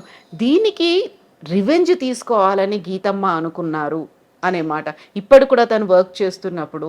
లేదు, అట్లయితే నాకు ఎక్కడ కనిపించట్లేదు, అట్లా ఏం కనిపించట్లేదు. చాలామంది అంటున్నారు అసలు నేను రివెంజ్ తీసుకోవట్లేదు అని. ఇక అది అంత లోతుగా నేను ఎప్పుడు వాళ్ళతోటి మాట్లాడలేదు కూడాను, అట్లేమైతే కనిపించట్లేదు. యూజువల్గా రేవంత్ సీఎం అయిన తర్వాత, అనౌన్స్ చేసిన తర్వాత, ఆయన ప్రభుత్వంలోకి వచ్చిన తర్వాత, పీఠం మీద కూర్చున్న తర్వాత, ఎస్ ఇప్పటి నుంచి రేవంత్ తనదేంటో చూపిస్తాడు అనే ఒక మాట, టైగర్ ఈజ్ బ్యాక్ అనేది అంత పెద్దగా అప్పుడు క్యాంపెయిన్ అయింది. ఆ తర్వాత ఇవన్నీ కూడాను రాజకీయాల్లో అధిక ప్రసంగాలు, హైపర్బోల్ అంటారు కదా. అభిమానులు అట్లా ఉంటారండి, తిట్టేవాళ్ళు వేరే రకంగా ఉంటారు, అభిమానులు ఒక తిరిగి ఉంటారు. అభిమానం అది అంతే. మనకు కూడా రాను రాను తమిళనాడు తర రాజకీయాలు వచ్చినాయి. వ్యక్తిగత ఏమంటారు, వ్యక్తిగత ఆరాధన ఎక్కువైపోయింది, వాళ్ళని ఒక దేవుళ్ళగా పూజించి. అంత స్థాయి ఇంకా రాలేదు మన దగ్గర, కానీ తమిళనాడులో అయితే ఆ స్థాయి దాటిపోయింది కదా. ఇప్పుడు మన పక్క ఆంధ్రప్రదేశ్లో అంతా కొందరు చంద్రబాబును అట్లా చేస్తారు, కొంతమంది జగన్ చేస్తారు. ఇప్పుడు చాలా కీలకంగా గీతమ్మ వ్యవహరిస్తున్నారు అనే ఒక మాట ఉంది కదా. ఒక క్యాంప్ ఆఫీస్ లాగా తన ఇంటిని ఏర్పాటు చేసుకున్నారు, ఎక్కడ ఎవరు ఏంటి అనేది ప్రతి అప్డేటు గీతమ్మకే వెళ్తోంది అనే మాట అన్ని తప్పుడండి. ఆమె అడ్మినిస్ట్రేషన్లో నాకు తెలిసి అయితే ఎక్కడ జోక్యం లేదు. అడ్మినిస్ట్రేషన్లో కానీ ఎక్కువ రాజకీయాల్లో కానీ, ముఖ్యమంత్రి కాబట్టి అదివరకే పిసిసి ప్రెసిడెంట్ కాబట్టి ముఖ్యమంత్రి ప్రముఖులు వచ్చినప్పుడు ఫ్యామిలీని కూడా గ్రీట్ చేసి వెళ్తారు. ముఖ్యంగా మహిళా నాయకులు వచ్చినప్పుడు సీతక్క కానీ, కొండా సూర్యకి కానీ, ఇంకా వేరే మహిళా నాయకులు ఎక్కువ వచ్చినప్పుడు వీళ్ళు ఎక్కువ గీతను కలిసి వెళ్తుంటారు. నాకు తెలిసి. వీళ్ళేం ఎక్కువ ఉత్తమ్ కుమార్ రెడ్డి బట్టి కానీ వాళ్ళు ఎక్కువ కలవరు ఎవరిని. ఆమె కూడా ఎవరిని పరిచయాలు పెంచుకోవడం కానీ అట్లా ఏం లేదు ఇప్పుడు నాకు తెలిసి. ప్రతిసారి వినిపించే ఒక మాట ఏంటంటే సీఎంని మారుస్తారు, ఇప్పుడు ఇంకా రేవంత్ రెడ్డి కాదు, అయిపోయింది, ఇంకో కొత్త సీఎం వస్తాడు అని. కాంగ్రెస్లో ఇది సాధారణమైన విషయం అండి. కాంగ్రెస్లో ఆ మాట అనడం సాధారణ విషయం. అందులో ఇప్పుడు న్యూస్ ఛానల్స్ ఎక్కువ ఉన్నాయి. ప్రతి ఒక్కరు ఏదో ఒకటి లోపల ఏం సబ్జెక్ట్ ఉండదు కానీ అలా రాస్తుంటారు. సబ్జెక్ట్ ఏ ఉండదు, హెడ్లైన్ అలా ఉంటుంది. ఇంకా మార్చేస్తున్నారు. అన్నీ వేస్ట్ న్యూసే. ఢిల్లీకి ఇన్నిసార్లు వెళ్ళొచ్చాడు, వాళ్ళ దగ్గర నుంచి ఇంకా గ్రీన్ సిగ్నల్ రాలేదు, క్యాబినెట్ విస్తరణ ఇప్పుడు ఉంటుంది, నెక్స్ట్ మళ్ళీ ఇమ్మీడియట్ గా నాకేమి కొత్తగా అనిపించట్లా కాంగ్రెస్ లో. ఇది బీజేపీ కూడా అలానే ఉందండి. సంవత్సరం అర్థం నుంచి పార్టీ ప్రెసిడెంట్ నే మార్చలేదు. అవును, కిషన్ రెడ్డి స్థానంలో వస్తారు, ఆయనే కంటిన్యూ అవుతారు. ఢిల్లీలో ప్రభుత్వం లేకపోతే ఇక్కడ ప్రభుత్వం వాళ్ళది ఉంటే తెలిసేది మీకు. ఢిల్లీలో నియంత్రణ ఉంది, కాంగ్రెస్ నియంత్రణ ఢిల్లీలో తగ్గిపోయింది. అధికారంలో ఉంటే ఒక నియంత్రణ ఉంటుంది, ప్రతిపక్షంలో ఉంటే ఒక నియంత్రణ ఉంటుంది. ఇన్ని సంవత్సరాలు ఎప్పుడు కాంగ్రెస్ అధికారం కోల్పోలే కదా, 10 సంవత్సరాలు దాటిపోయింది. అవును, కాబట్టి తప్పకుండా ఇప్పుడు చాలామంది నాయకులు కాంగ్రెస్ నుంచి వెళ్ళిపోయారు. అధికారంలో ఉంటే అందరు వెళ్ళిపోయేవారా? అక్కడే ఉండేవాళ్ళు కదా, అక్కడే ఉంటారు. పవర్ అంతా రాజకీయ అధికార లేకపోవడమే. లేకపోతే అంత సిద్ధాంతాలు చెప్పారు, సెక్యులరిజం అని చెప్పారు, పోయి మళ్ళీ అట్లాంటి పార్టీలోనే చేరారు. పుట్టినప్పటి నుంచి బీజేపీలో చేరేదాకా బీజేపీని వ్యతిరేకించారు, చేరిపోతున్నారు. ఆ విధంగా చెప్తే మన తెలంగాణలోనే తక్కువ బీజేపీలో వెళ్ళింది. వెళ్ళారు కొంతమంది, పేర్లు ఎందుకు కానీ వెళ్ళలేదు. వేరే మధ్యప్రదేశ్, ఉత్తరప్రదేశ్ కాంగ్రెస్ సోనియా గాంధీకి, రాహుల్ గాంధీకి దగ్గర ఉన్న వాళ్ళు కూడా వెళ్ళిపోయారు. అన్ని పదవులు అనుభవించిన వాళ్ళు కూడా వెళ్ళిపోయారు. మన దగ్గర కూడా ఉంది కదా, కంప్లీట్ గా కమ్యూనిస్ట్ బ్యాక్గ్రౌండ్, లెఫ్ట్ బ్యాక్గ్రౌండ్ ఉన్న వాళ్ళు కూడా బీజేపీలో చేరిన వాళ్ళు ఉన్నారు కదా. అంతా అధికారమేనండి, అంతే అంతే, అధికారం తప్పితే ఇంకేం లేదు. ఇప్పుడు మన దగ్గర టీఆర్ఎస్ పార్టీ అయిపోయింది, కాంగ్రెస్ వచ్చింది, ఆ తర్వాత నెక్స్ట్ మేమే వస్తున్నాము అనేది బీజేపీ చాలా గట్టిగా చెప్తుంది. ఎవరిని భవిష్యవాణి ఎలా చెప్తామండి. అయినా బీజేపీకి కొంత సైద్ధాంతిక బలం ఏర్పాటు పెరుగుతుంది. హిందూ ముస్లిం వాళ్ళ విద్వేష ప్రచారం వల్ల, బూచిగా చూపడం వల్ల. కానీ వాళ్ళకు స్థానికంగా అంత కేడరు కానీ బలం కానీ చాలా ప్రాంతాల్లో లేదు. 120 నియోజకవర్గాల్లో అనుకుంటా కనీసం 119 కదా, 80-90లో తక్కువ బేస్ అంతే రాదు. అది ఒక్క తీరుగా ఉండదు. మనము 2000 అదేంది రఘునందన్ రావు గారు గెలిచారు కదా, 1000 ఓట్ల దుబ్బాక ఒక విచిత్రమైన గాలి వచ్చింది. జిహెచ్ఎంసీని ఎన్నుకున్నారు. మళ్ళీ ఏది ఎలక్షన్స్లో ఎమ్మెల్యే ఎలక్షన్లో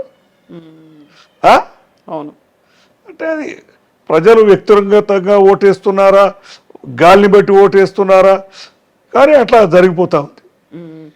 ఇప్పుడు పద్మారెడ్డి గారికి ఇన్నేళ్ల ఎక్స్పీరియన్స్, ఇంత జీవితంలో రాజకీయ జీవితం తక్కువ అండి. అనేది బాధపడ్డ క్షణాలు ఏమున్నాయి?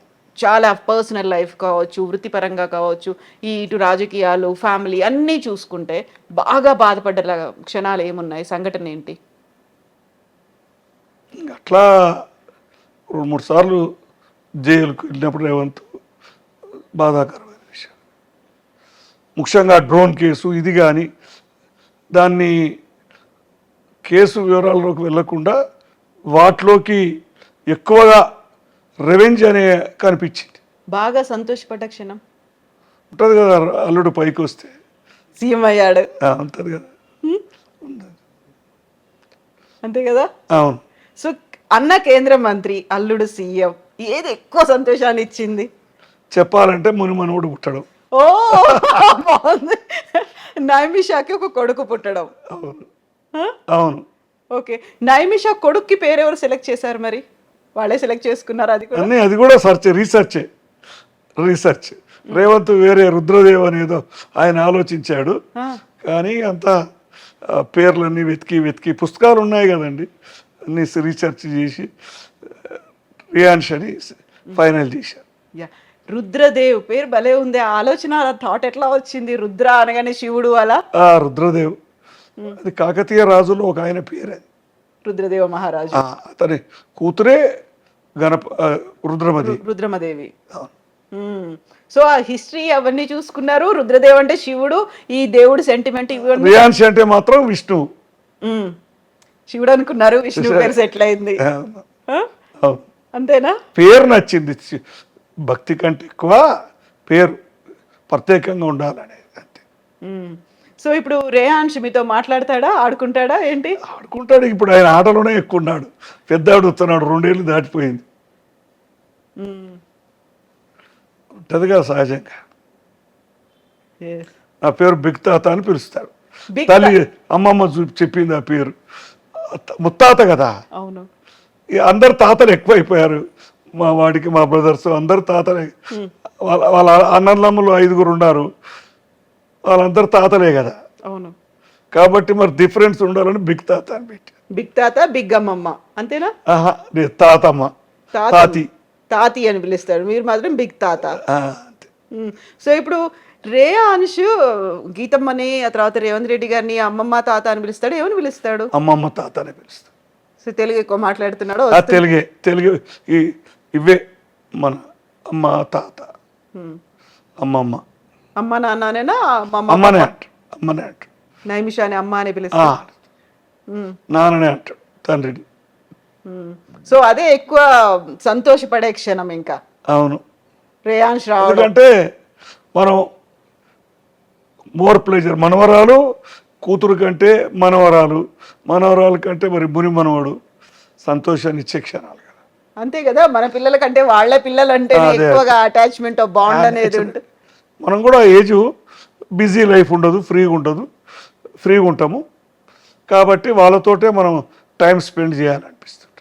సో మీరు కూడా గీతమ్మ కంటే ఎక్కువ టైం నైమిష కంటే ఎక్కువ టైం నైమిషతో మేము చిన్నప్పుడు చాలా టైం స్పెండ్ చేసాం. మనవరాలు కదా, చిన్నప్పుడు ఎక్కువ మా ఇంట్లోనే ఉండేది, ఉంచుకున్నాము అట్లా ప్రేమతోటి. గీతమ్మ ఎట్లాగో ఢిల్లీలో ఉన్నారు కాబట్టి అప్పుడు ఏం లేదు, ఇప్పుడు ఇక్కడే ఉంది. కానీ ఫ్రీక్వెంట్ ప్రతిరోజు తీసుకురావడం కానీ పోవడం కానీ చాలా రోజులు.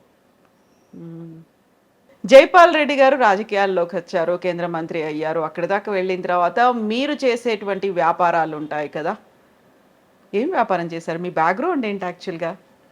మాది వ్యవసాయ కుటుంబమే. మా నాన్నగారికి ఇట్లా, మా నాన్నగారికి వడ్డీ వ్యాపారం ఉండేది ఊర్లో. ఆయన అప్పటికే పెద్ద భూస్వామి. అంటే మొదటి నుంచి లేదు, మా నాన్నగారు పైకి తెచ్చింది. మా అన్న నేను చిన్నగా ఉన్నప్పుడే ఆయన ధనవంతుడని పేరు మా ప్రాంతాల్లో. మనీ లెండింగ్ అది లైసెన్స్ ఉండేది ఆ కాలంలో. మంచి ఉన్నత కుటుంబం అనుకోండి ఆర్థికంగా. వ్యవసాయం మధ్య రకం ఫ్యామిలీ అయినా ఆర్థికంగా ఉన్న కుటుంబం ఆ ప్రాంతంలో. అది మా 78లో అట్లా హైదరాబాద్లో చదువుకున్నాను 4-5 సంవత్సరాలు, 8 వరకు ఊర్లోనే. ఒక 9వ సంవత్సరం మాత్రం చింతపల్లి అనే పక్క ఊర్లో, ఒక 20 కిలోమీటర్లు ఉంటుంది మాడలకి. అక్కడ చదువుకున్నాను 1 సంవత్సరం మా బంధువుల దగ్గర. అప్పుడు నడిచేది నేను కట్టెలతోటి. తర్వాత హైదరాబాద్ వచ్చాను. 10th 11th ఇంటర్ అప్పుడు పియూసీ అనేది, బీకామ్. ఆ తర్వాత మీరు చేసినటువంటి తర్వాత వివాహం అయింది, ఊరికి వెళ్ళాను నేను. వివాహం అయింది. వివాహం అయినాక కొన్ని రోజులు వ్యవసాయం అది చేయించాము, చేశాం. కానీ తర్వాత వ్యవసాయము అంతా ఆదాయం తగ్గిపోయింది, లాభసాటి కాదనిపించింది. ఉంది 150 ఎకరాలు అప్పుడు. తర్వాత ఇక ఈ వ్యవసాయం లాభం లేదని పిల్లలు కూడా పెద్దలు అయ్యారు. మా అమ్మాయి 72, బాబు 74. ఇక అన్నీ కలిసి వచ్చాయని 78, 79 నుంచి ఏదైనా వ్యాపార అవకాశాలు చూస్తుంటే నాకు హ్యాండిక్యాప్డ్ ప్రిఫరెన్షియల్లో ఇండియన్ ఆయిల్ కెరోసిన్ డీలర్షిప్ వచ్చింది. దాంట్లో సెటిల్ అయిపోయాను. ఇంకా ఎన్నేళ్ల పాటు ఉన్నారు అందులో? 2009 వరకు ఉన్నాను. తర్వాత దాన్ని తగ్గించుకున్నాను 2009లో. ఇప్పుడు మెల్లిమెల్లిగా కిరసన ఆయిల్ది కూడా తగ్గిపోయింది కదా, అంతా గ్యాస్ లేదు, తర్వాత మొత్తం పోయింది. 79లో అపాయింట్ అయింది. అంటే 30 సంవత్సరాలు కెరోసిన్ రంగంలో ఉన్నాను. నేను ఆల్ ఇండియా ప్రెసిడెంట్ కూడా చేశాను 2 టర్మ్లు. State president, secretary, president. ఢిల్లీలో కూడా ఆల్ ఇండియా సెక్రటరీ, ప్రెసిడెంటు. సిటీకి ఆల్మోస్ట్ చాలా సంవత్సరాలు ప్రెసిడెంటు, సెక్రటరీ. మా association wholesale kerosene dealers association. ఇప్పుడు ఆల్ ఇండియా ప్రెసిడెంట్ గా ఉన్నారు అంటే రెగ్యులర్ గా తిరగాల్సి వచ్చేదా మీరు? వెళ్ళేది. ఎలా వెళ్ళేవాళ్ళు అప్పుడు? ఫ్లైట్లో, ట్రైన్లో, కుర్చీది వాడేవాడిని. అసిస్టెంట్ పక్కన ఎప్పుడో ఒకరు ఉండేవాళ్ళు, అసిస్టెంట్ ఉండేవాళ్ళు. లేకపోతే ఇబ్బంది కదండి. అవును కదా. సో మీరు అక్కడి నుంచి తిరగడం కావచ్చు, ఇవన్నీ కూడా ఎప్పుడో ఒకరు ఉండాల్సిందే బయటికి వెళ్తే. అప్పటి నుంచి ఒకరే ఉన్నారా, ఎవరైనా మారారా? పర్సనల్ మనుషులా మారుతుంటారు లేండి, అందరు వాళ్ళు ఉండరు కదా స్థిరంగా, మనుషులు ఉండరు కదా. వాడు కూడా ముసలోడు అయితే మనకు పనికిరాడు కదా. అవును కదా. అట్లా ఏం లేదు. అట్లా వాళ్ళు 5-6 సంవత్సరాలు అందరూ. మీ అబ్బాయి ఏం చేస్తుంటాడు? తన పేరేంటి? ఆయన జయప్రకాష్. ఏం చేస్తుంటాడు? ఆయన రియల్ ఎస్టేట్ ఫ్రెండ్స్ తోటి కలిపి చేస్తున్నాడు. సో పర్సనల్ జీవితము అంటే ఒక అబ్బాయి, ఒక పాప, ఒక బాబు, చాలా అనుకున్నారా ఇద్దరు? అంతే. చాలా అప్పటికి కుటుంబ నియంత్రణ వచ్చేసింది కదండి. మనం సాకడం అన్నీ కూడా ఇబ్బందులు కదా, ఒకటికి మించితే 2-3 దాటితే ఇబ్బంది. ఒక పెద్ద ఫ్యామిలీ నుంచి వచ్చిన మీరు ఆ తర్వాత కష్టాలు ఏముంటాయి, సాధక బాధకాలు ఏముంటాయి, ఇవన్నీ చూసి వచ్చారు కదా. అన్ని అప్స్ డౌన్స్ చాలా చూసా, ఆర్థికంగా చూసా. పెద్ద శారీరకంగా అంటే యొక్క డిజేబిలిటీ తప్పితే పెద్ద ఇబ్బందులు ఏం రాలేదు నాకు ఆరోగ్యపరంగా. మీరేం చేస్తారు రోజు యాక్టివిటీ? రోజు ఎట్లా గడుస్తుంది మీకు? ఏదో మరి తెలియకుండానే గడిచిపోతాను. 24 గంటలు గడిచిపోతున్నాయి అంతే. ఇప్పుడు స్లో అయిపోయింది లైఫ్, సహజంగా అదే గడిచిపోతానే ఉంది. అట్లా లేదు, అట్లా పేపర్ చదవడం, టీవీ చూడడము, ఇవన్నీ వ్యాపకాలు చాలా ఉన్నాయి. స్నేహితులతో మాట్లాడడం, వ్యాపకాలు చాలా ఉన్నాయి. ఆ కాలంలో ఉన్నటువంటి క్లోజ్ ఫ్రెండ్స్, మీ చైల్డ్హుడ్ ఫ్రెండ్స్, వాళ్ళు కలుస్తుంటారా? తప్పకుండా కానీ మా తోటి స్నేహితులు తక్కువ మంది మిగిలారు, క్లాస్మేట్స్ 1-2 మిగిలారు. రాజకీయ నాయకుల్లో ఎవరు మీకు బాగా క్లోజ్? అట్లా ఎవరు లేదండి, చాలా మంది పరిచయము మా అన్నగారి ద్వారా చాలా మంది పరిచయము.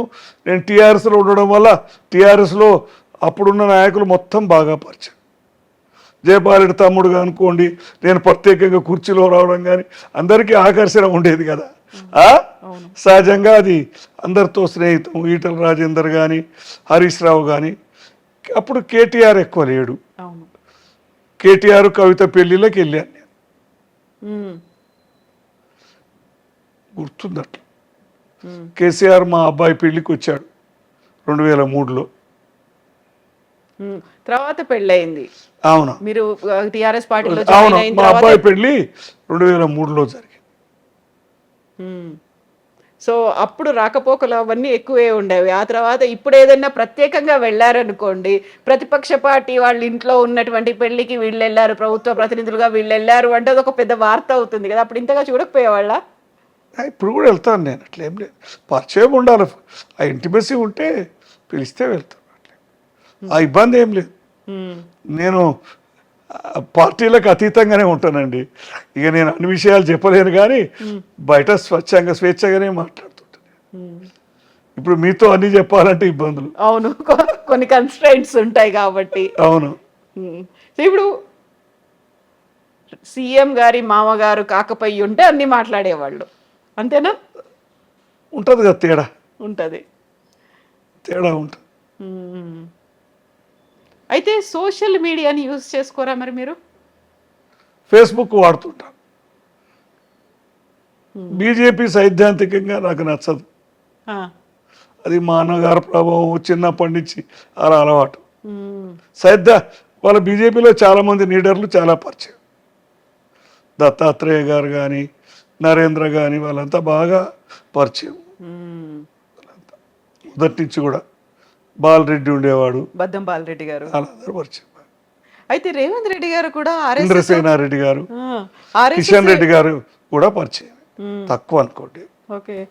రేవంత్ గారిది కూడా బ్యాక్గ్రౌండ్ ఆర్ఎస్ఎస్ ఏబీవీపీఏ కదా, అటు నుంచి వచ్చారు కదా విద్యార్థి దశలో. దానికి కుటుంబ సంబంధాలకి నేను ఎప్పుడు అదేం పెట్టుకోలేదు.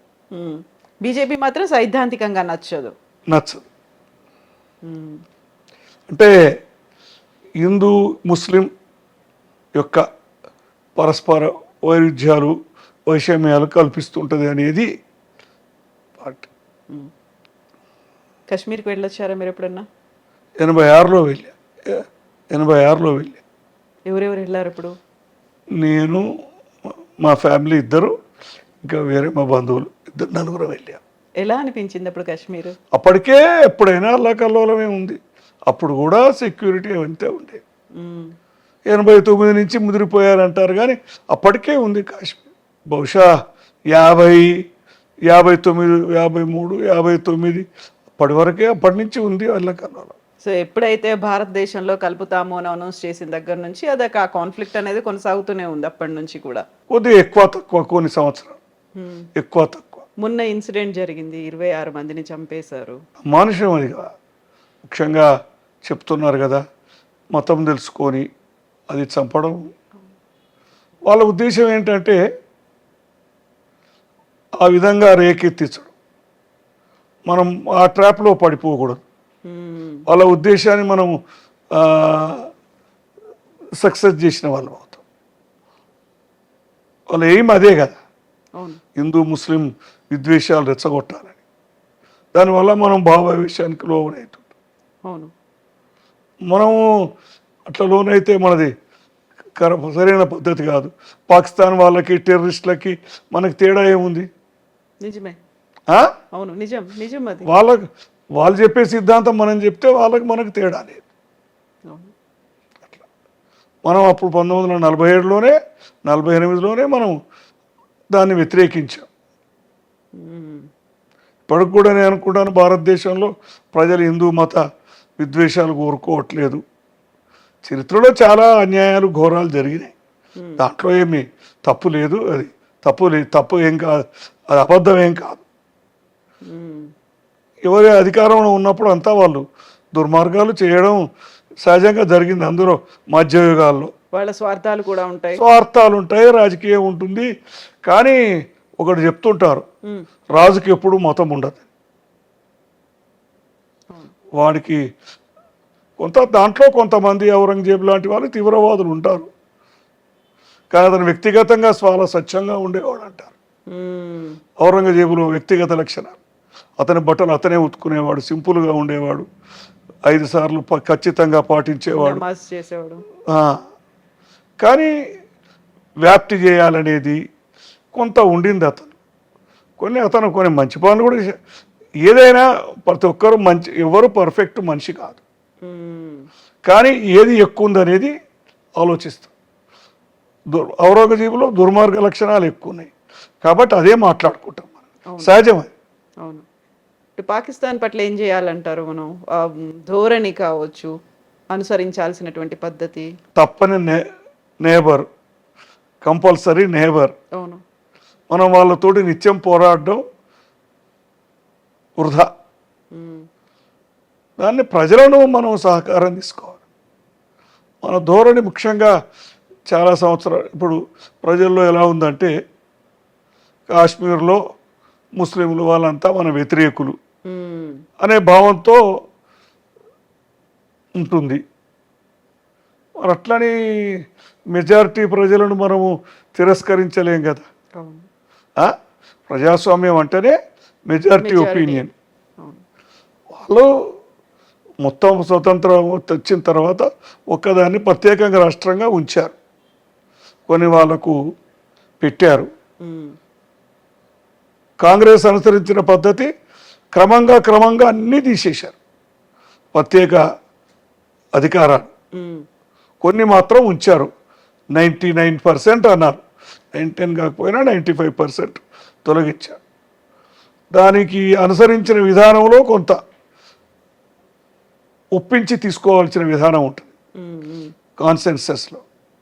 అలా కాకుండా సరే బీజేపీ పాలసీ మొదటి నుంచి కూడా వాళ్ళది ధోరణి అదే కాబట్టి ఆ విధంగానే అకస్మాత్తుగా కొన్ని తొలగించడము అట్లా చేశారు.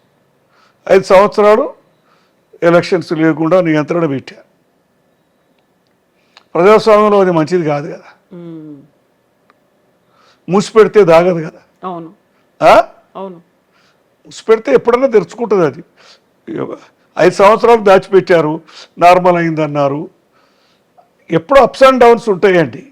ప్రజలు రోజు వీధుల్లోకి వచ్చి పోరాటం చేస్తారా? వాళ్ళ అభిప్రాయాల్ని మనం సామరస్యంగా పరిష్కరించుకుని సామరస్యంగా మార్చారా? ఇక మన వాళ్ళు ఎట్లుంటారు, చాలామంది వాళ్ళు మారండి. కొంత దాంట్లో ఒక లోపం ఏంటంటే సంస్కరణలు లేవు ఇస్లాంలో. దాంట్లో మనలాగా హిందూయిజంలో ఎన్నో చాదస్తాలు ఉన్నాయి, ఎన్నో తప్పులు జరిగాయి. వాటన్నిటిని కూడా సంస్కరించుకుంటూ వచ్చాము, ముందుకు వచ్చాం మనం. చాలా వందల సంవత్సరాల నుంచి కూడా పెద్ద పెద్ద గురువులు కానీ తర్వాత కానీ దాన్ని సంస్కరించుకుంటూ జరగదీర్చు.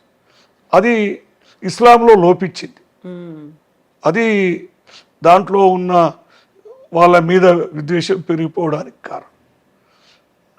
ముస్లిం మత పెద్దలు కూడా కొద్దిగా వాళ్ళ పెత్తనాల కోసం, అధికారం కోసం వాళ్ళు అలానే దాన్ని కొనసాగిస్తున్నారు. కొన్ని ఛాందసవాద భావాలు ఉన్నాయి, ఎక్కువ ఉన్నాయి. ముందుకు రాలి. ఛాందసవాద భావాలు వాళ్ళు ఇంకా అధునాతనం కాల జీవితం, వీటన్నిటికీ మార్పులు రాల.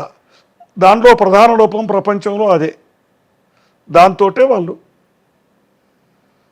వాళ్ళ మీద మనందరికి కూడా కోపాలు కలుగుతుంటాయి. అవును, చేస్తున్నటువంటి దురాగతాలు, అఘాయిత్యాలు కొంతమందే చేస్తారు, వాళ్ళు 1% కూడా ఉండరు. కానీ మనం ఏమనుకుంటాం, అందరూ 99 మంది కూడా ఉన్నారనుకుంటాం.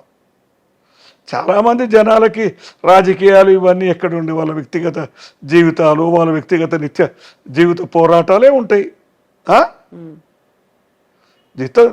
పొద్దున్న లేస్తే ఎంతమంది ఇల్లు పిల్లలు కష్టపడాలా, సంపాదించాలా, తిండి పెట్టాలా, చదువు చెప్పాలి. చాలా మంది 70% దాంట్లోనే ఉంటారండి. 20-30% మందే ఇవన్నీ పట్టించుకుంటారు, ఇవన్నీ పబ్లిక్ ఒపీనియన్ బిల్డ్ చేస్తుంటారు, చెప్తుంటారు సోషల్ మీడియా కానీ ఇదంతా కూడా. ఇప్పుడు అందరు ఎక్కువ చూస్తున్నారు అనుకోండి, 50-60 చదువుతునే వాళ్ళు చూసేవాళ్ళు పెరిగారు. మారుతున్నాయి కొంచెం కొంచెం. ఏదైనా మళ్ళీ దాన్ని మర్చిపోతూనే ఉంటారు. వాళ్ళ నిత్య జీవిత పోరాటం ఉంటుంది కదా. ఇంకా మన దేశంలో పేదరికం చాలా ఉంది. మన దేశంలో ప్రపంచంలోనే ఉంది. మెల్లిమెల్లిగా మార్పు అనేది రావాలి. ఆధునిక సాంకేతిక పరిజ్ఞానము, ఇవన్నీ టెలిఫోన్లు ఇవన్నీ కూడా వచ్చినాయి కదా. ఇప్పుడు ఆర్టిఫిషియల్ ఇంటెలిజెన్సు ఇవన్నీ మనకు తెలియకుండానే జరిగిపోతున్నాయి. మనం చిన్నప్పుడు నేను ఏది చూడలేదు, సైకిల్ కూడా ఊర్లో తక్కువ ఉండేది, సైకిల్ కూడా ఉండేది కాదు ఊర్లో. ఎడ్ల బండి ఒకటి కనిపించేది. ఎడ్ల బండి అయితే తప్పనిసరి, వ్యవసాయాలకు ఆధారితం కాబట్టి. బస్సులు వచ్చేవా? బస్సులు ఎక్కడండి, లేవు, బస్సులు లేవు, ఏం లేవు. ఎక్కడికి ఎడ్ల బండి మీద పోవాలి. ఎడ్ల బండి మీద, కొంతమంది సంపన్నులు ఉంటే గుర్రాల మీద, ఎక్కువ ఎడ్ల బండే. పెళ్ళిళ్ళకు, పేరంటాలకు అప్పుడు అది 10-15 రోజులు అయ్యేది. అందుకని అబ్బాయి ఇంటి నుంచి అమ్మాయి ఇంటికి వెళ్ళాలంటే ఒక రోజు పైన పెట్టేది. చాలా మటుకు తెలిసిన బంధుత్వాలే చేసుకునేది. మీ పెళ్ళి అలాగే అయిందా? నా పెళ్ళి యాదగిరి గుట్టలో జరిగింది. ఇక మనకి ఇబ్బంది ఉంది కదా. ఆ తర్వాత యాదగిరి గుట్ట ఇప్పుడు డెవలప్ చేసిన తర్వాత పోయినరా, మీరు చూసినరా? వెళ్ళాను, ఒకసారి వెళ్ళాను కట్టినాక. ఏమనిపించింది ఆ టైంలో? మీరు చిన్నప్పుడు చూసింది, మీ పెళ్ళి ఎప్పుడు చూసింది, ఆ తర్వాత చూసింది? ఇప్పటికీ అప్పుడు జనాభాకి ఇప్పుడు జనాభాకి విపరీతమైన రద్దీ ఉంది. సరే, కేసీఆర్ దాన్ని అభివృద్ధి చేశాడు, అది సంతోషించదగిన విషయం. యాదగిరి గుట్ట అంటారా, యాదాద్రి అంటారా మీరు? మేమైతే యాదగిరి గుట్టే వస్తుంది, నోటికి అదే ఉంటుంది. గుట్ట మీదకి పోయినాం అంతే కదా. యాదగిరి గుట్టే అంట, మా దిక్కు గుట్ట అన్నారు. మా దగ్గర అంతా యాదగిరి గుట్ట అంట. యాదగిరిగుట్టకు పోయి అక్కడ పెళ్లి చేసి ఆ తర్వాత సీఎం హోదాలో కూడా రేవంత్ రెడ్డి గారు గీతమ్మ కూడా పోయి వచ్చినప్పుడు వెళ్ళారు. అవన్నీ గుర్తొచ్చినాయా మీకు మళ్ళీ? వస్తుంటాయి సహజంగా అది. థ్యాంక్ యూ సో మచ్ అండి. థ్యాంక్ యూ పద్మ గారు. Thank you so much Padma Reddy గారు, అనంత పద్మనాభరెడ్డి గారు. థ్యాంక్ యూ అండి. థ్యాంక్ యూ సో మచ్ మీ సమయాన్ని మాకు ఇచ్చినందుకు అండ్ వెరీ ఫస్ట్ ఇంటర్వ్యూ మాకు ఇచ్చినందుకు. I'm also thankful to I dream